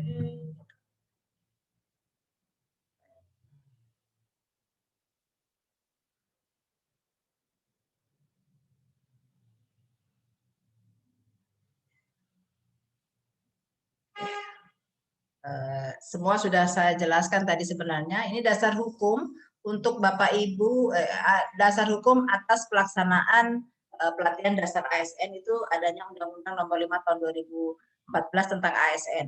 Jadi Bapak Ibu ini punya masa percobaan gitu ya selama 1 tahun. Dan Bapak Ibu alhamdulillah sudah 1 tahun lebih ya, hampir 2 tahun. 1 tahun lebih. 2 tahun. Hampir 2 tahun ya. Hampir 2 tahun Bu. Ya. Aduh. Untung sekarang sudah bisa ya, meskipun terlambat gitu. Tahun 2019 itu kami sepertinya tidak ada waktu untuk sekedar beristirahat karena sibuk sekali dengan latsar-latsar di seluruh kabupaten di Indonesia, di Sulawesi Tengah, dan yang tidak ada jadwal memang cuma di Parigi. Jadi Parigi tidak ada, kalau tidak salah tahun 2019 itu tidak ada, kemudian tahun 20 Parigi merencanakan ternyata pandemi, kemudian refocusing anggaran dan sebagainya, gitu ya. Sehingga Parigi yang tertinggal. Kayaknya Parigi yang tertinggal saja, kayaknya. Mudah-mudahan hanya Parigi ya, supaya tidak banyak teman-teman yang berduka itu. Cukup saya saja, biasanya begitu orang-orang. Tidak usah kamu, cukup saya saja. Rindu itu berat gitu ya, cukup saya saja, kamu tidak akan mampu. Oke, kemudian ada peraturan pemerintah nomor 11 tahun 2017 yang diganti dengan PP nomor 17 tahun 2020. Kemudian peraturan lembaga administrasi negara tentang pedoman penyelenggaraan pelatihan dasar dan kurikulum. Jadi ini tujuan Latsar adalah mengembangkan kompetensi CPNS yang dilakukan secara terintegrasi. Terintegrasi di sini maksudnya yaitu jalur pelatihan klasikal dan non klasikal. Jadi yang kita lakukan sekarang ini adalah pelatihan klasikal. Dan non klasikal adalah ketika Bapak Ibu MOOC dan ketika nanti Bapak Ibu habituasi di tempat kerja. Kemudian terintegrasi juga antara kompetensi sosial kultural dengan kompetensi bidang tugas Bapak Ibu. Jadi di samping Bapak Ibu mengaktualisasikan nanti nilai-nilai, ya bagaimana membentuk bagaimana pribadi Bapak Ibu sebagai seorang pegawai negeri sipil, Bapak Ibu juga harus memperkuat kompetensi di bidang tugasnya masing-masing. Itu ya. Makanya ada terintegrasi. Jadi nanti bersamaan itu ketika Bapak Ibu selesai melakukan habituasi, maka Bapak Ibu juga sudah punya nilai tentang kompetensi bidang yang diberikan oleh mentornya, yang ditandatangani oleh mentor. Oke. Kemudian ini kompetensi yang dibangun adalah pembentukan karakter PNS yang profesional sesuai dengan bidang tugas. Jadi yang pertama indikatornya adalah Bapak Ibu mampu menunjukkan sikap perilaku bela negara, mengaktualisasikan nilai dasar, kemudian mengaktualisasikan kedudukan dan peran PNS dalam kerangka Negara Kesatuan Republik Indonesia, dan kemudian menunjukkan penguasaan kompetensi bidang tugas. Nih ya. Oke, jadi ini agenda 1 yang isinya adalah wawasan kebangsaan, isu kontemporer, dan kesiapsiagaan. Ini adalah tujuannya. Saya rasa ini sudah didapat semua kemarin di dalam buku ya, di dalam overview juga, di dalam ini ada overview-nya di dalam MOOC. Ada ya. Kenapa penyelenggaraan ini gitu, kepalalan biasanya yang bicara itu. Entah di video, entah di apanya ada ini pasti gitu ya, kenapa sampai ini gitu. Oke, jadi ini saya sekedar jadi saja saya sepintas. Saya tidak tahu yang tershare di LMS apakah yang sudah saya perbaiki atau yang belum gitu ya, karena dari Sigi saya pindah ke Parigi ini ada perbedaan tugas yang saya berikan. Mudah-mudahan yang sudah saya perbaiki yang ada. Oke, jadi ini ya tentang wawasan kebangsaan dan nilai-nilai bela negara. Tentang kesadaran berbangsa dan bernegara, kemudian bagaimana sikap tingkah laku kita sesuai dengan kepribadian bangsa. Kepribadian bangsa tadi dasarnya adalah Pancasila ya. Kemudian selalu mengaitkan dirinya dengan cita-cita dan tujuan hidup bangsa Indonesia. Apa cita-cita bangsa Indonesia? Apa cita-cita bangsa Indonesia? Apa cita-cita kemerdekaan Indonesia? Apa cita-cita kemerdekaan Indonesia? Halo? Ada senyap dong. Mencerdaskan kehidupan bangsa dan bernegara. Di mencerdaskan kehidupan bangsa dan bernegara di Undang-Undang Dasar 1945. Pembukaan alinnya. Kalau tujuan apa tujuan negara? Tujuan negara melindungi segenap bangsa Indonesia dan seluruh segenap bangsa Indonesia yang merdeka. Indonesia. Kemudian Indonesia yang merdeka, bersatu, berdaulat, adil dan makmur. Itu apa Bu? Itu apa Bu? Itu apa? Tujuan. Kalau cita-citanya? Melindungi segenap bangsa. Ya, yang masyarakat adil makmur itu cita-cita. Tapi yang melindungi segenap bangsa, mencerdaskan kehidupan bangsa itu tujuan. Tujuan ada 4 itu ya. Jangan dibolak-balik. Ya, oke. Jadi cita-cita besarnya adalah masyarakat adil dan makmur. Tujuannya ada 4 itu ya. Cita-cita proklamasi masyarakat adil dan makmur. Dan tujuan dari negara adalah itu yang mencerdaskan kehidupan bangsa, ikut melaksanakan ketertiban dunia itu. Jadi kalau Bapak Ibu yang guru itu tujuan dari Bapak Ibu itu jelas gitu ya, gantungannya adalah mencerdaskan kehidupan bangsa. Kalau yang di kesehatan apa Pak? Bapak Ibu? Yang kesehatan. Gantungannya di mana? Gantungannya di mana? Tujuan negara. Tujuan negara yang mana yang Bapak Ibu mau dukung ini supaya berhasil? Yang orang kesehatan. Yang orang kesehatan. Siapa kesehatan? Pak Dedi? Kesejahteraan umum. Ya. Kira-kira di mana ini? Karena kalau tidak mungkin tidak ada Bapak punya gantungan di tujuan. Tiap tahun Pak tidak berhenti penerimaan ya untuk tenaga kesehatan. Berarti sudah pasti ada tujuan negara yang digantungkan. Yang mana Pak? Ayo Ibu, yang mana ini? Siapa semua ini yang yang tenaga kesehatan? Pak Dedi, Ibu Nimade dengan Irma Jayanti. Ya, 3 ya. Kira-kira apa? Kira-kira yang mana gantungan dari Bapak Ibu sudah bersusah payah gitu kan ya, membela berjuang dengan segenap tenaga gitu. Yang mana sih gantungan saya? Kalau tidak ada dibubarkan nanti Pak Dinas Kesehatan, Pak. Pasti ada gantungan besar sampai Dinas Kesehatan itu dananya besar setelah Dinas Pendidikan gitu ya. Gantungannya di mana, Pak? Bapak Ibu. Mungkin Ibu memajukan kesejahteraan umum melalui menciptakan masyarakat yang sehat. Iya, memajukan kesejahteraan umum. Ya, kesejahteraan umum iya, mencerdaskan kehidupan bangsa juga iya, Pak. Iya kan? Ya. Kan bagaimana orang mau pintar, Pak, kalau dia tidak sehat? Orang sakit gigi saja, Pak, enggak usah mendengar orang pelajaran. Orang bercerita saja di sebelah rasanya kita ngamuk. Itu bapaknya sakit yang dokter gigi, ya kan? Mungkin Bapak enggak pernah sakit gigi, Pak. Tapi orang yang pernah sakit gigi, aduh jangan coba-coba bercerita di sebelahnya. Ya kan? Katanya begitu, katanya. Ya. Jadi bagaimana dia mau cerdas kalau sakit gigi terus, ya cuma menangis terus. Itu. Jadi Bapak jadi bisa untuk kesejahteraan umum, kemudian juga mencerdaskan kehidupan bangsa. Tuh, makanya kenapa tiap tahun itu tenaga pendidikan dan tenaga kesehatan itu tidak pernah ada memorandum, tidak ada pernah ada tidak diterima, pasti ada terus. Meskipun kan semakin lama seleksinya semakin ketat gitu ya, tapi yang jelas ada terus gitu tiap tahun tenaga pendidikan dan tenaga kesehatan. Jadi yang termasuk langka di sini adalah Pak Bahrudin gitu, Pak Bahrudin. Dia makhluk langka, makanya cuma satu dia sendirian di sini. Ya Pak Bahrudin ya.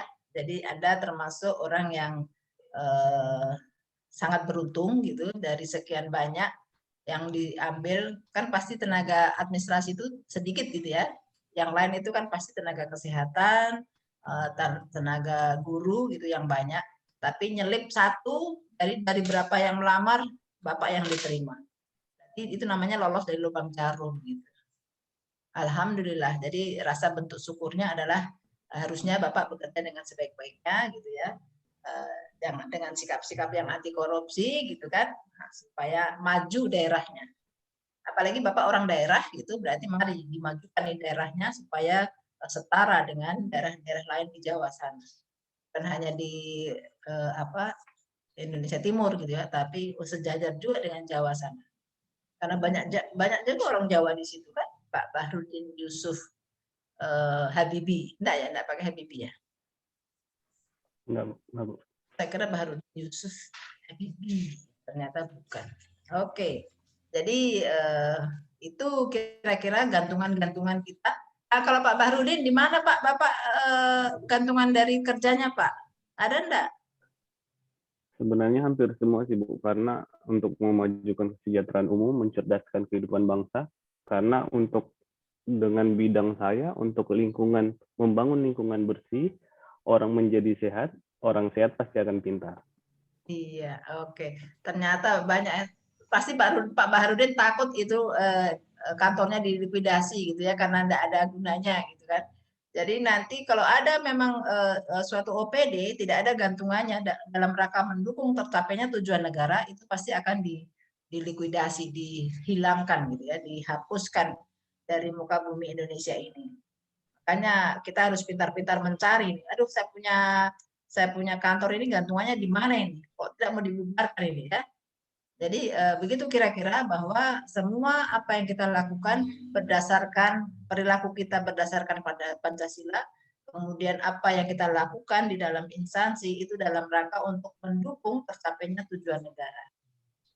Itu ya. Jadi makanya Bapak Ibu pantas berbahagia di sini, tenaga kesehatan, tenaga pendidikan, dan tenaga administrasi yang betul-betul di dalam rangka untuk mewujudkan, untuk mendukung tercapainya tujuan negara. Bagaimana caranya supaya tujuan negara tercapai? Tentu saja bekerja dengan baik sesuai aturan yang berlaku dan tidak melakukan korupsi. Itu penyakitnya ya. Dan satu lagi, jauhi narkoba. Say no to drug. Kecuali obat sakit gigi kalau lagi sakit gigi. Kenapa sakit gigi saya tekankan? Karena saya baru-baru dapat jadwal mengajar dan sakit gigi saya lepas. Maaf Pak, tolong saya diganti Pak, sakit gigiku gitu kan ya. Kalau pas saya sakit gigi, saya bertanya, tidak ada yang jawab, apalagi tertutup semua dia punya mic begini kan, jadi emosi nanti saya ya. Tapi ketika dibuka semua juga saya emosi, ribut gitu. Jadi lebih baik Pak, tolong Pak, gantikan saya Pak. Gitu. Luar biasa itu sakit gigi ternyata. Oke, saya cuma diketawakan sama Pak Dedi karena dia tahu itu. Dapat suruh ya kan. Oke, jadi kontrol setiap itu 6 bulan Bu. Ya. Kenapa? Kontrol setiap 6 bulan ke dokter gigi. Waktunya kontrol Pak. Bulan. Ya, waktunya kontrol pandemi Pak. Takut saya. Ya, saya biasanya tiap 6 bulan itu saya kontrol itu ya. Kemudian di samping itu darah gitu ya. Tapi kan terus laboratorium tidak buka, mau ke dokter gigi saya takut, jadi maklumlah orang tua kan takut penakut gitu ya. Jadi akhirnya ya di situ kok hancur ya, sakit gigi. Saya cuma ada kebetulan di WA saya ada dokter-dokter yang pernah ikut laser, saya bilang obat gigi apa ini, so minta ampun saya ini, ya, baru dikasih resep jarak jauh. Kalau mau ke dokter gigi saya takut kerumunan Pak ya. Makanya saya tidak berani kemana-mana, saya berdasarkan obat saja.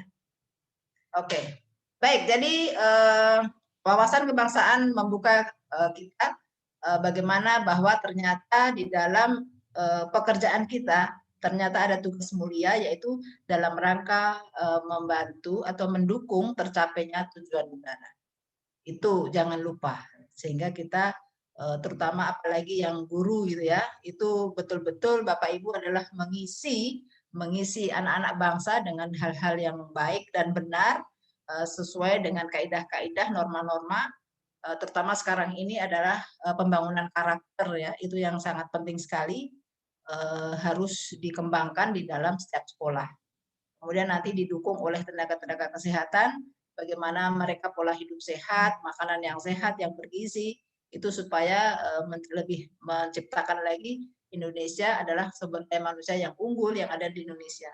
Jadi bukan hanya banyak tapi penyakitan gitu ya, tapi kita memiliki sumber daya yang banyak tapi memang betul-betul mumpuni untuk tercapainya tujuan negara Indonesia gitu. Jadi misalnya gitu ya, tenaga kerja asing dari Indonesia itu supaya naik derajat lah. Jangan ketika bicara tenaga kerja asing Indonesia itu adalah PRT gitu ya. Coba meningkat lagi sebagai apa gitu, sebagai dokter kah, sebagai apa di sana gitu ya.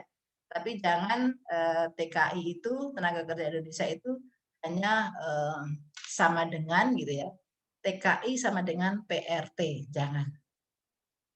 Orang dari Filipina kerja di luar dari Filipina, sebenarnya sama dengan orang Indonesia. PRT juga, maksudnya membersihkan rumah dan sebagainya. Tapi mereka gajinya bisa 3 kali lipat dari orang Indonesia karena mereka bersertifikat. Ya, memiliki kompetensi bahwa saya adalah sebagai apa gitu ya. Cleaning service tapi yang bersertifikat. Maka itu pengakuannya lebih tinggi daripada tenaga pembantu rumah tangga yang tidak memiliki sertifikat gitu ya.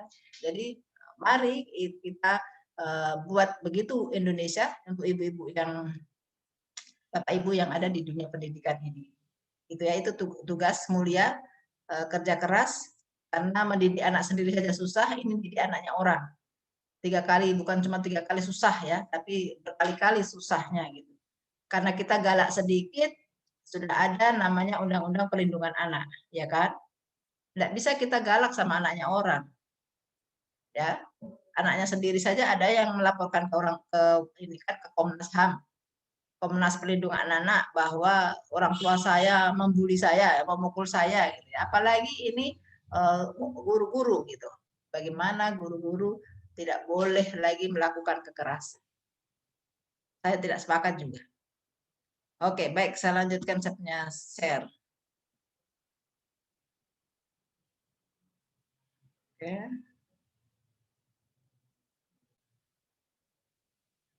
Tadi ya.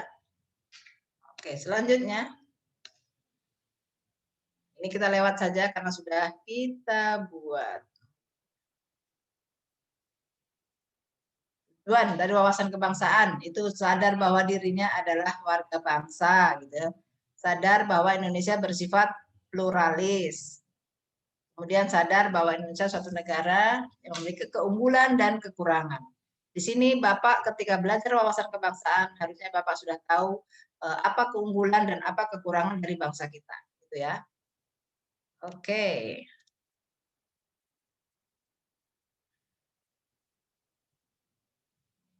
Oke. Sini. Sampai di sini ada yang bertanya? Ada yang bertanya?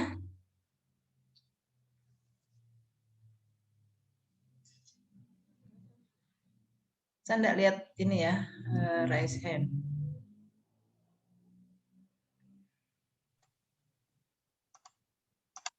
Coba Bapak Ibu ada yang, oke, Pak Ibu Yohana, silakan. Ya, raise hand-nya. Begini, tujuan wawasan kebangsaan yang saya garis bawah itu adalah sadar bahwa negara bangsanya adalah tanah air yang menjadi tempat mengembangkan diri dan kehidupannya. Tempat menjadi mengembangkan diri kalau kita sebagai ASN itu adalah di mana kita ditugaskan, seperti itu. Jadi menurut saya seperti itu ya, tempat mengembangkan diri. Tetapi menurut Ibu bagaimana ketika kita seorang ASN yang diharuskan mengetahui wawasan kebangsaan dengan mengembangkan diri di dalam kehidupannya, tetapi kita itu ditempatkan di tempat yang kalau zaman sekarang tanda kutipnya tempat itu toksik. Jadi kita tidak berkembang, justru semakin menurun seperti itu, Bu. Sebenarnya ingin berkembang, cuman yang di sekitar kita tidak mendukung untuk kita berkembang menjadi lebih baik seperti itu. Jadi kayak terkukung seperti itu, Bu. Menurut Ibu, kira-kira bagaimana kita bisa mewujudkan tujuan wawasan kebangsaan itu sementara kita memang betul-betul sangat tidak bisa berkembang di tempat itu, seperti itu, Ibu. Terima kasih. Baik. Ada temannya yang ingin memberi komentar dulu sebelum saya? Ada? Ada? Pak Dedi, silakan. Ya. Saya cuma mau mengilustrasikan Bu Yohana. Jadi meskipun Ibu Yohana seperti lilin yang kecil, tetap sebuah cahaya meskipun kecil dapat menerangi kegelapan yang lebih luas. Itu saja. Ya, oke. Jadi ilustrasinya itu silakan berpikir sendiri gitu ya. Yang lain ada yang mau menambahkan? Ada yang mau menambahkan?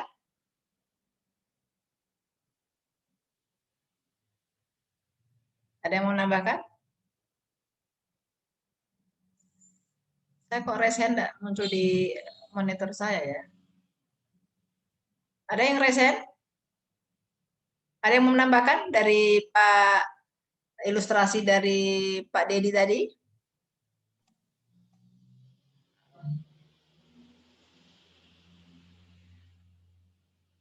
Baik, jadi mungkin kata mengembangkan diri di sini ya, mengembangkan diri di sini, mungkin Ibu merasa bahwa mengembangkan diri itu harus misalnya melalui pendidikan dan pelatihan. Mengembangkan diri harus melalui misalnya, oh harus ada dong internet, harus ada dong jaringan-jaringan gitu ya, mengembangkan diri. Sekarang, bagaimana kalau Bapak, kalau Ibu gitu ya, mengembangkan diri dengan situasi yang ada, harus saya bikin bagaimana ini supaya gitu. Ada enggak tekad begitu? Aduh, ini serba terbatas ini, tidak ada ini. Jadi mengembangkan diri adalah mengembangkan kreativitas Bapak Ibu dengan segala sesuatu kekurangan yang ada di situ, bagaimana kita bisa berkembang dalam hal bukan hanya diri kita, tapi orang-orang di sekitar kita itu juga kita kembangkan. Contohnya, ya contoh di dalam Ibu guru ya, guru ya, ya oke. Jadi guru gitu, ini daerah terpencil ini. Saya mau bikin apa keterampilan apa ini, gitu ya, keterampilan apa ini. Jadi kalau di guru-guru di kota itu yang saya kritiki dulu waktu anak saya masih SD gitu ya. Itu namanya kok disuruh bawa tempat sampah dari plastik gitu kan. Untuk apa? Ini tugas keterampilan loh. Saya dulu zaman masih saya SD namanya tugas keterampilan itu tempat sampah ya kita bikin gitu ya, dirangkai dari apa gitu sehingga menjadi satu tempat yang bisa untuk membuang sampah. Gitu. Jadi itu mengembangkan diri itu berarti mengembangkan bagaimana kreativitas kita yang berkembang dengan keadaan yang ada di sekitar kita yang tadinya terbelakang menjadi maju karena ide-ide kreatif Ibu gitu. Jadi itu mengembangkan diri. Jadi Ibu, kemampuan Ibu yang ada, yang Ibu miliki itu dikembangkan betul-betul. Jadi memang betul-betul kreativitas yang ada di sini yang bisa namanya untuk mengembangkan diri. Karena kalau Ibu berharap dengan pemikiran bahwa mengembangkan diri itu dengan adanya jaringan, bagaimana saya mau nonton Alibata Ibu? Nah, di sana tidak ada itu apa namanya jaringan gitu kan. Tidak menonton Alibata. Bagaimana saya tahu ada itu Immanuel Santoso? Saya tidak tahu, tidak pernah saya buka YouTube misalnya. Tapi bukan hanya itu mengembangkan diri, tapi mengembangkan apa yang ada di situ yang tadinya kurang menjadi lebih itu adalah mengembangkan diri. Berarti Ibu bisa memanfaatkan apa yang ada di sekitar itu menjadi hal-hal yang bagus, yang tadinya negatif menjadi positif gitu ya, yang tadinya tidak ada menjadi ada. Jadi contoh tadi ya keterampilan. Oke, keterampilan. Dari apa ya yang saya membuat keterampilan? Oh oke, ternyata dari yang di kampus itu banyak apa sih misalnya gitu ya. Yang di kampung ini apa nih? Jadi kearifan lokal lagi yang kita buat di situ. Apa di sini? Apa yang unggul di daerah ini misalnya? Kelor bisa jadi apa?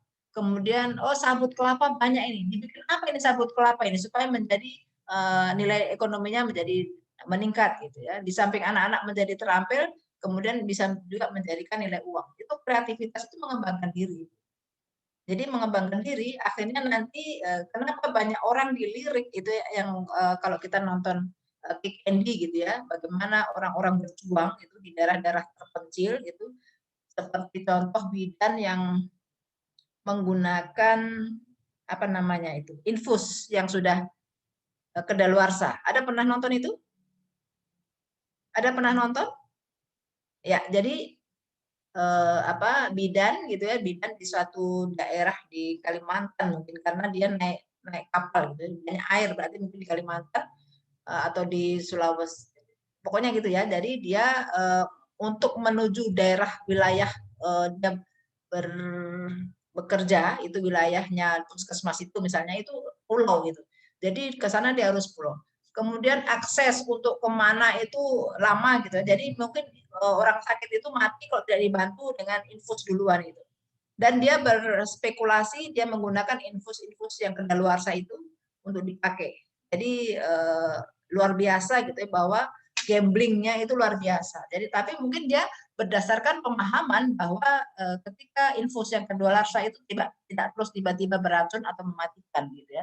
Jadi itu menjadi sorotan gitu. Jadi itu maksud saya Ibu, bagaimana dengan keadaan yang apa adanya serba kekurangan, apalagi kalau Ibu ditempatkan di daerah-daerah yang pinggir gitu ya, aksesnya susah gitu ya, mesti menyeberang, mesti jalan kaki. Nah, mari Ibu kembangkan diri Ibu itu dengan kreativitas yang pasti Tuhan berikan kepada kita semua, bagaimana intelektual kita miliki, itu namanya mengembangkan diri. Jadi mengembangkan diri jangan terpaku dengan teknologi saja gitu ya, tapi teknologi yang luar biasa yang Tuhan sudah ciptakan, yang Maha Pencipta teknologi luar biasa adalah Tuhan, yaitu dengan otak yang diberikan kepada kita. Itu mari kita peras itu sampai keluar santan-santannya gitu ya. Itulah nanti yang muncul ide-ide dari hasil memeras otak kita itu. Gitu Ibu. Jadi itu mengembangkan diri itu dari situ. Oke, jadi nanti setelah itu mungkin Ibu dengan segala cara mungkin minta teman-temannya yang di mana, coba tolong dong kirimkan buku-buku saya tentang ini, bagaimana cara membuat ini. Nah, itu Ibu pelajari, menularkan kepada masyarakat. Itu nanti Ibu tidak dikasih Ibu pindah dari situ, nanti kalau Ibu sudah berbuat yang luar biasa di kampung itu, Ibu akan dicintai di situ, itu akan menjadi pengalaman yang luar biasa gitu ya. Itu harganya gitu ya, kebanggaan itu melebihi dari nilai rupiah yang mungkin tidak seberapa ya. Bapak Ibu mungkin tidak kaya, tapi akan memiliki kebanggaan yang luar biasa sudah berbuat untuk sesama. Begitu kira-kira mengembangkan diri di tempat tanah air yang apa adanya, yang masih tertinggal. Gitu Ibu. Jadi saya rasa perjuangan Ibu kalau sampai begitu adalah suatu hal yang luar biasa, daripada saya yang di kota ini tiada apa-apanya. Ibu kan serba ada semua, ada internet gitu ya, jalan bagus, tidak perlu nyebrang gitu. Malahan jalan kaki juga tidak sampai 5 menit karena cuma dari tempat parkir ke kantor, masuk kantor gitu ya. Tapi Ibu dengan begitu banyak perjuangan, begitu banyak kekurangan di sekitar, tapi bisa Ibu menciptakan sesuatu yang luar biasa untuk bangsa ini. Itu kira-kira. Oke, masih ada lagi? Terima kasih banyak Ibu. Ya, oke, baik. Terima kasih. Masih ada lagi? Masih ada? Masih ada? Oke, jadi ini pengertian-pengertian ini tidak saya tampilkan karena dosa saya kalau saya tampilkan, saya memberikan itu ya, bukan waktunya saya memberikan itu gitu. Oke. Saya rasa itu yang bisa saya sampaikan, bagaimana wawasan kebangsaan tadi, bagaimana Bapak Ibu sadar sebagai warga bangsa, saya diberikan kesempatan oleh negara untuk berbakti melalui saya sebagai PNS di mana, sebagai guru di mana, sebagai tenaga kesehatan di mana, mari kita berbuat maksimal untuk daerah ini. Kemudian saya ada memberikan penugasan, gitu ya, penugasan yang di LMS ya, bukan yang di siapa tahu di PPT-nya yang belum terganti gitu, tapi tugas Bapak Ibu adalah tugas individu itu membuat puisi. Ya, Bapak Ibu membuat puisi yang konten puisi itu memperlihatkan atau menggambarkan tentang bagaimana pemahaman Bapak Ibu tentang Indonesia. Bisa Bapak Ibu mencari ya, searching puisi-puisi, tapi kemudian Ibu modifikasi, Bapak Ibu modifikasi, ditambahkan atau dikurang. Kalau seutuhnya berarti Bapak Ibu plagiat kalau Bapak Ibu mengaku itu puisinya sendiri gitu ya. Jadi boleh dimodifikasi puisi-puisinya orang kemudian ditambahkan dengan kata-katanya Bapak Ibu. Ya, kata-katanya Bapak Ibu harus lebih banyak gitu. Kemudian dikirimkan itu dalam bentuk PDF. Ya, PDF, bukan Word. Dan jangan yang lain, pokoknya bentuknya PDF. Jadi ketelitian jangan sampai karena mau cepat-cepat sudah mau deadline gitu ya, akhirnya aduh masih Word saya belum berubah jadi PDF saya sudah kirim. Ya, jadi PDF. Jangan lupa bentuknya PDF. Kemudian dikumpulkannya hari ini jam 11:59. 1 menit menjelang tengah malam itu batas terakhir dikumpulkan tugas ini. Kemudian yang kedua, Bapak Ibu yang individu ini ya, membuat learning journal, pengalaman pembelajaran. Dibuat dalam rekaman suara MP3. Ya, rekaman suara paling maksimalnya adalah 3 menit. Maksimal durasinya ya, durasinya maksimal 3 menit. Kemudian dikumpul juga hari ini jam 11.59 paling lambat, yaitu bercerita tentang pengalaman pembelajaran baik substansi maupun proses, baik dalam sinkronus maupun asinkronus. Itu ya, itu tugas individu. Kemudian kalau tugas kelompoknya adalah Bapak Ibu membuat suatu video interview itu tentang wawasan kebangsaan dan bela negara. Jadi ini ada kelompok, jadi dibuat dulu daftar pertanyaannya, tidak usah banyak-banyak karena wawancaranya paling lama 10 menit gitu ya. Yang itu menggambarkan paling tidak 3 generasi gitu ya. Generasi kakek, generasi bapaknya bapak, kemudian generasi bapak ibu. Atau generasinya bapak ibu, generasi bapak, kemudian anaknya gitu ya. Jadi yang penting 3 generasi. 3 orang itu diwawancara bagaimana pemahaman mereka tentang wawasan kebangsaan dan upaya bela negara. Kemudian nanti dijadikan satu video, bagaimana rekamannya, sudah ada di situ jelas ya. Kemudian yang dinilai adalah ketepatan substansi dan bagaimana analisis dari kelompok. Oke, ada pertanyaan dari tugas-tugas yang saya berikan? Ada pertanyaan? Saya Bu bertanya. Ya, silakan Ibu Stefani. Ya. Maaf Bu, saya bertanya karena kebetulan saya ketua kelompok di tugas yang pertama ini wawancara Bu. Ya. Saya mau tanya Bu, tanggal pengumpulan besok hari Kamis Bu. Iya, pagi. Apakah ada batas waktu? Oh, pagi Bu. Ya. Iya, maksudnya batas jamnya itu jam berapa Bu? Waktu pengumpulan itu setelah pemaparan baru Bapak Ibu upload. Berarti setelah Ibu masuk materi besok pagi, Bu? Ya. Saya besok masuk jam berapa ya? Jam 1 kayaknya ya? Iya, jam 1 Ibu. Iya. Ya. Iya Bu, jam 1 kita mulai besok Bu. Jam 1. Ya, berarti nanti setelah saya paparkan, setelah Bapak Ibu paparkan baru diupload. Itu ya. Jadi berarti sekitar jam 3 Bu. Ya. Setelah selesai Zoom meeting. Berarti banyak waktunya Ibu karena pagi ada apa kegiatan? Tidak ada kan? Sampai jam 1 tidak ada ya, asinkronus. Iya, kosong. Tidak ada. Kosong. Iya. Ya, berarti mengerjakan tugas bisa dilanjutkan di pagi hari itu. Gitu ya. Iya. Oke, ada panjang waktunya. Iya. Oke, masih ada lagi? Ada pertanyaan? Ibu, ya. Kalau untuk yang puisi itu bebas fontnya Bu, penulisannya? Bebas saja fontnya supaya lebih enak ya, sesuai. Tapi yang penting saya maunya adalah bentuknya PDF, jangan Word ya. Dan jangan lupa, jangan salah memasukkan harus di mana itu tugas itu. Kemarin ada di kelompok saya itu memasukkan tugas pertama ini ke dalam room tugas kedua. Itu nilainya saya tidak bisa rubah, jadi bisanya berbeda juga kan tugasnya gitu ya. Jadi nanti pertanyaannya lain, jawabannya lain. Ketika diperiksa kan nanti saya yang bodoh gitu kan. Masa pertanyaannya begitu, jawabannya begitu, dikasih nilai gitu ya.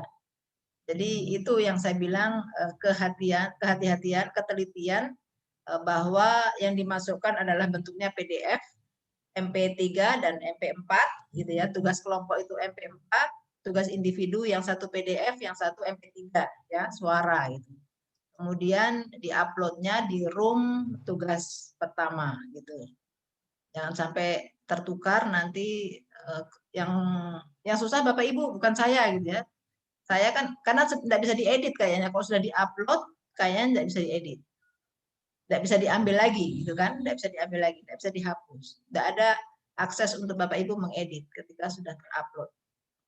Jadi ketelitian itu penting gitu, apalagi ini menyangkut kehidupan Bapak Ibu gitu ya, maksudnya nilai-nilai itu kan nanti yang akan masuk ke dalam nilai-nilai evaluasi gitu. Jadi kalau salah masuk, kalau saya beri nilai nanti aneh gitu, pertanyaannya lain, jawabannya lain. Ya, ketelitian. Jangan sampai bukan MP4 atau kemudian bukan PDF, terutama yang PDF. Kalau MP4 sudah pasti ya, MP3 dan MP4 itu pasti. Tapi yang PDF ini banyak yang dikirimkan Word, itu bisa saya baca, tapi itu memerlukan berapa langkah ya? 3 langkah gitu. Kalau masuk PDF itu 1 langkah saya langsung bisa baca. Tapi kalau yang Word itu saya mesti download dulu. Kalau 10 orang dan tiap agenda itu berapa kali saya beri tugas, itu full nanti saya punya memori. Tapi memang tidak disarankan di dalam LMS itu ngirimnya Word ya. Ngirimnya semua PDF dengan batas-batas yang sudah diberikan. Hanya berapa mega, berapa ini ya yang bisa masuk gitu. Ada batasnya gitu. Jadi mau masukkan video juga ada batasnya. Gitu ya. Jadi ini ketelitian, saya sudah pengalaman di SIGI ini 4 kelas, itu banyak yang salah itu word gitu. Dan 1 kali mungkin ketika Bapak Ibu mengirimkan 1 kali word itu kesalahan gitu, kita masih bisa maafkan, tapi ketika berkali-kali masih word terus, kayaknya pasti saya kurangi. Berarti Bapak Ibu tidak mendengarkan apa yang menjadi arahan dari untuk tugas itu. Gitu ya. Oke. Baik, masih ada yang mau ditanyakan? Ada Ibu, ada saya Ibu. Saya Bu. Ya, silakan Pak Randy. Oke Ibu, misalkan kan kita membuat puisi di Word. Nah, apakah kita masih menulis nama lagi dengan absen di atasnya atau tidak usah lagi Ibu? Di LMS kayaknya nama di mana? Di apa? Di puisinya? Tulislah judul puisi by siapa bukan, gitu kan. Oh iya. Di apanya ini? Di apanya? Di dalam Word itu Ibu, dalam puisi itu. Di dalam Word itu ada namanya. Ada lah namanya. Pasti tulis namanya. Namanya siapa gitu. Oke, Ibu, oke. Ya, ada. Oke. Tulis namanya lah supaya top gitu kan. Puisi Indonesiaku by Randy Prayono Timpo. Oh, NDH 24. TPNS Parigi Motong. Oke, gitu ya. Oke, masih ada? Iya Bu, saya bertanya Bu. Ya, silakan Ibu Stefani. Di yang baru saya baca Bu, tidak ada PDF, maksudnya Bu PDF, tapi tidak ada besarnya Bu. Apa ini? Puisi? Puisi Bu. Puisi. Ya, pasti tidak makan banyak. Pasti tidak makan banyak ya. Saya sudah perkirakan tidak mungkin puisinya Ibu sampai 10 megabyte itu. Ya kan? Ya, jadi besarnya tapi kalau di LMS-nya sendiri nanti ada kelihatan maksimal berapa MB gitu ada ya, ada nanti di LMS itu ada. Oke. Ada lagi untuk iya Bu, saya masih yang untuk rekaman suara itu Bu. Kita kan hanya dibatasi 3 menit. 3 menit saja Bu. Kalau misalnya lewat sedikit Bu, enggak boleh? Nggak bisa? Ya boleh lah, boleh. Nanti terpotong lucu ya. Terlewat 1 detik atau 5 detik itu enggak apa-apa lah. Masih dimaafkan itu, maafkan. Saya kan baik hati, tidak sombong, rajin menabung, pemaaf gitu kan. Jadi apalagi puasa gitu kan ya. Jadi saya banyak maaf-maaf gitu supaya diampuni sama dosa-dosa yang lain gitu. Saya memberi tugas juga. Ya, oke, terima kasih. Tidak ada yang susah ini. Oke, masih ada? Ada masalah Ibu Selviana? Terkeluar ya? Ibu Opi Bu yang keluar Ibu. Soalnya mati lampu di sana dan HP-nya, laptopnya semua sudah lowbat Ibu. Allah. Itu ya, pelajaran bagi Bapak Ibu gitu ya. Jadi laptop, HP tercas gitu ya, supaya jangan lowbat. Nah, itu seperti saya diingatkan juga, saya punya sudah lowbat juga. Oke. Jadi supaya ready gitu ya. Tapi kalau mati lampu juga kan wifi juga tidak nyala gitu ya. Ibu Opi di mana? Di daerah mana? Di Lambunu, Ibu. Memang Lambunu sering mati lampu. Jaringannya tidak bagus juga di sana. Di Lambunu. Bagaimana sudah ini? Kasihan. Bagaimana sudah kasihan. HP ya, terutama HP-nya yang harus ready juga gitu. Ketika laptopnya ready, HP-nya harus full charge. Ketika terjadi sesuatu bisa langsung ke HP. Tapi kalau mati lampu biasanya wifi mati juga ya. Iya, Ibu. Ya, karena jaringannya kan bergantung juga pada listrik gitu. Nah, ini yang susah ini. Ini semua yang menjadi masalah ketika pembelajaran diberlakukan dengan distance learning gitu ya. Karena tidak semua daerah memiliki jaringan-jaringan yang sama gitu ya. Jadi seperti Morowali Utara itu kalau tidak salah mereka tidak bisa melakukan secara distance learning karena jaringan-jaringan di sana ya, wilayah di sana tidak bagus, sehingga akhirnya kalau tidak salah klasikal. Itu harus dengan protokol yang sangat ketat dan harus ada izin dari LAN untuk mengadakan klasikal. Tadinya Parigi juga mau klasikal ya, karena sepertinya masih banyak juga wilayah di Parigi yang tidak kondusif ya untuk ini ya, masih banyak. Dulu Parigi itu setiap Sabtu mati lampu, enggak tahu sekarang. Saya mengajar di sana, itu lama itu ya, sudah tahun sebelum Masehi itu. Itu tiap hari Sabtu mati lampu. Mudah-mudahan sekarang sudah tidak lagi ya. Iya, maksudnya satu hari full itu, begitu pagi saya duduk, laptop baru menyala 10 menit, terus mati lampunya seharian. Oke, jadi tidak ada lagi yang mau ditanyakan mengenai tugas? Mengenai tugas tidak ada? Ibu. Tidak ada? Ya. Satu kali lagi, Bu. Ini ya, untuk tugas yang wawancara itu tadi apakah tadi Ibu bilang yang kita wawancara ada 3 dari kakek-kakek, 3 generasi. Berarti memang kayak seumuran saya yang di bawah 30 tahun, kemudian yang 40 dan kakek-kakek begitu, Ibu? Iya, jadi bapak ya, orang tuanya Ibu Yohana, kemudian orang tuanya Ibu Yohana, kakeknya Ibu Yohana, baru sepantarannya Ibu Yohana gitu ya. Atau Ibu Yohana, kemudian anaknya di bawah gitu kalau itu ya, gitu. Berarti kalau teman misalnya sama-sama teman guru begitu bisa Ibu? Ya, itu kan berarti yang sebaya ya, yang sebaya. Oke, nanti yang tua siapa gitu. Yang lebih tua lagi. Oke. Jangan anak-anak sekali, nanti tidak tahu ya. Kalau anak didiknya jangan, nanti tidak mengerti ini apa wawasan kebangsaan bela negara itu ya. Iya, Ibu. Oke, kalau yang ikut dulu berjuang mungkin wah berapi-api gitu kan wawancaranya. Oke. Ya, Ibu. Oke, baik. Ibu. Oke, terima kasih. Tidak ada lagi? Cukup?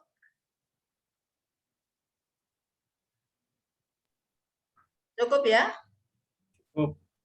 Ya, oke. Saya tahu. Saya suka kalau saya tanya cukup, itu pasti tidak ada yang berani bilang tidak cukup. Karena aduh, semua juga sudah ini ya. Oke, baik. Saya di jam saya kurang 2 menit lagi, jam 15.15. Apa jam saya yang salah? Coba jamnya Bapak Ibu jam berapa ya? Iya, Bu, sama. Sekarang jam 15.13. 15.13. Sama, Bu. Ya, 2 menit lagi kan? Baik, jadi Bapak Ibu nanti ini harusnya secara otomatis pindah ke grup besar, tapi saya tidak tahu kenapa kali ini kita tidak diberi timernya gitu ya. Begitu biasanya ada timer itu kita langsung ke Zoom besar. Tapi karena tidak ada, berarti saya akhiri. Ibu Diani? Ibu Diani? Ibu Diani? Ibu Diani? Ibu Diani suaranya tidak keluar. Ibu Diani?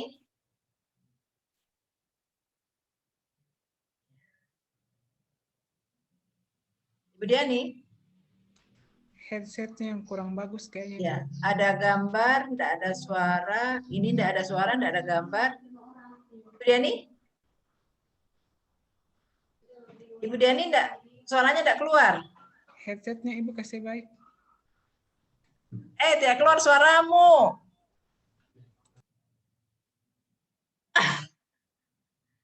Oke, Ibu Diani, saya punya jam di sini kurang 1 menit. Dari jam 15.15. Saya tidak diberi timer. Jadi saya sudah break ini karena sudah jam 14, jam 15.15 sudah hampir menjelang, sudah mau azan gitu ya. Jadi saya break saja karena dunia ini. Jadi itu lebih penting ya panggilan itu. Jadi sudah jam 14.15, harusnya kalau ada timer kan langsung ke room besar. Ini karena tidak ada, berarti saya break sampai di sini. Bagaimana Ibu Diani?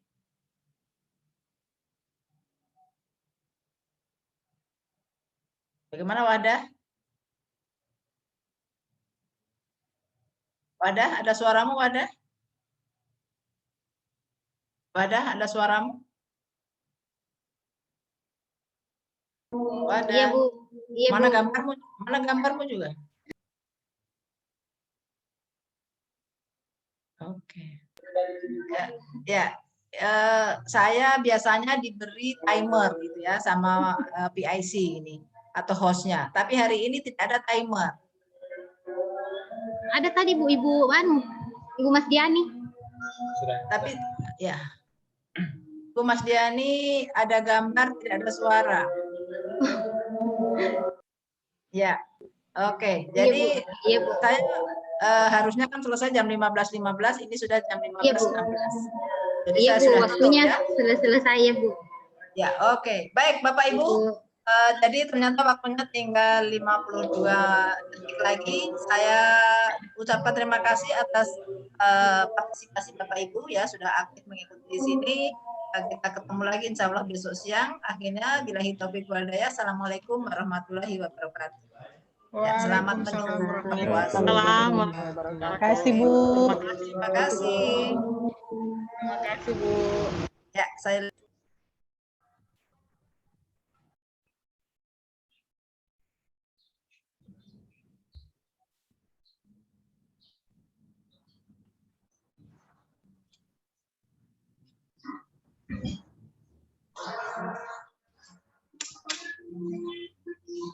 Kita bagaimana? Kembali ke Anu? Iya, kayaknya ini. Tunggu sendiri saja sampai habis. Habis dari grup, saya sudah kembali. Boleh saya izin live duluan? Silakan Bapak Ibu tutor yang ingin meninggalkan ruangan Zoom, dipersilahkan Bapak Ibu. Mohon maaf.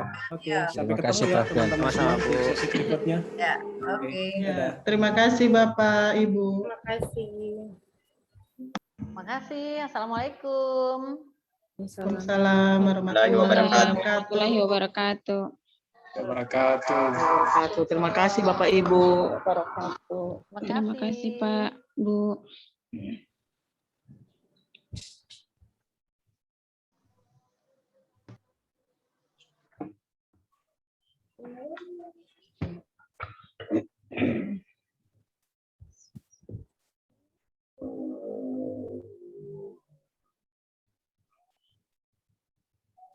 Kalian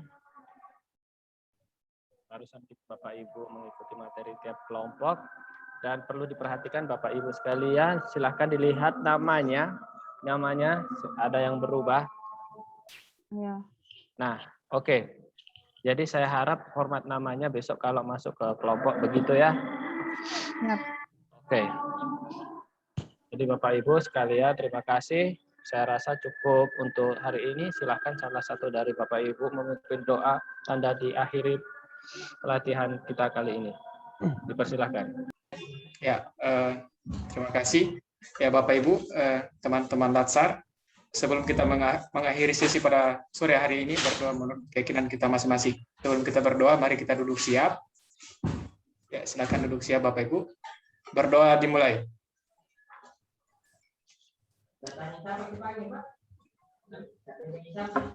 Selesai. Ya, terima kasih Pak.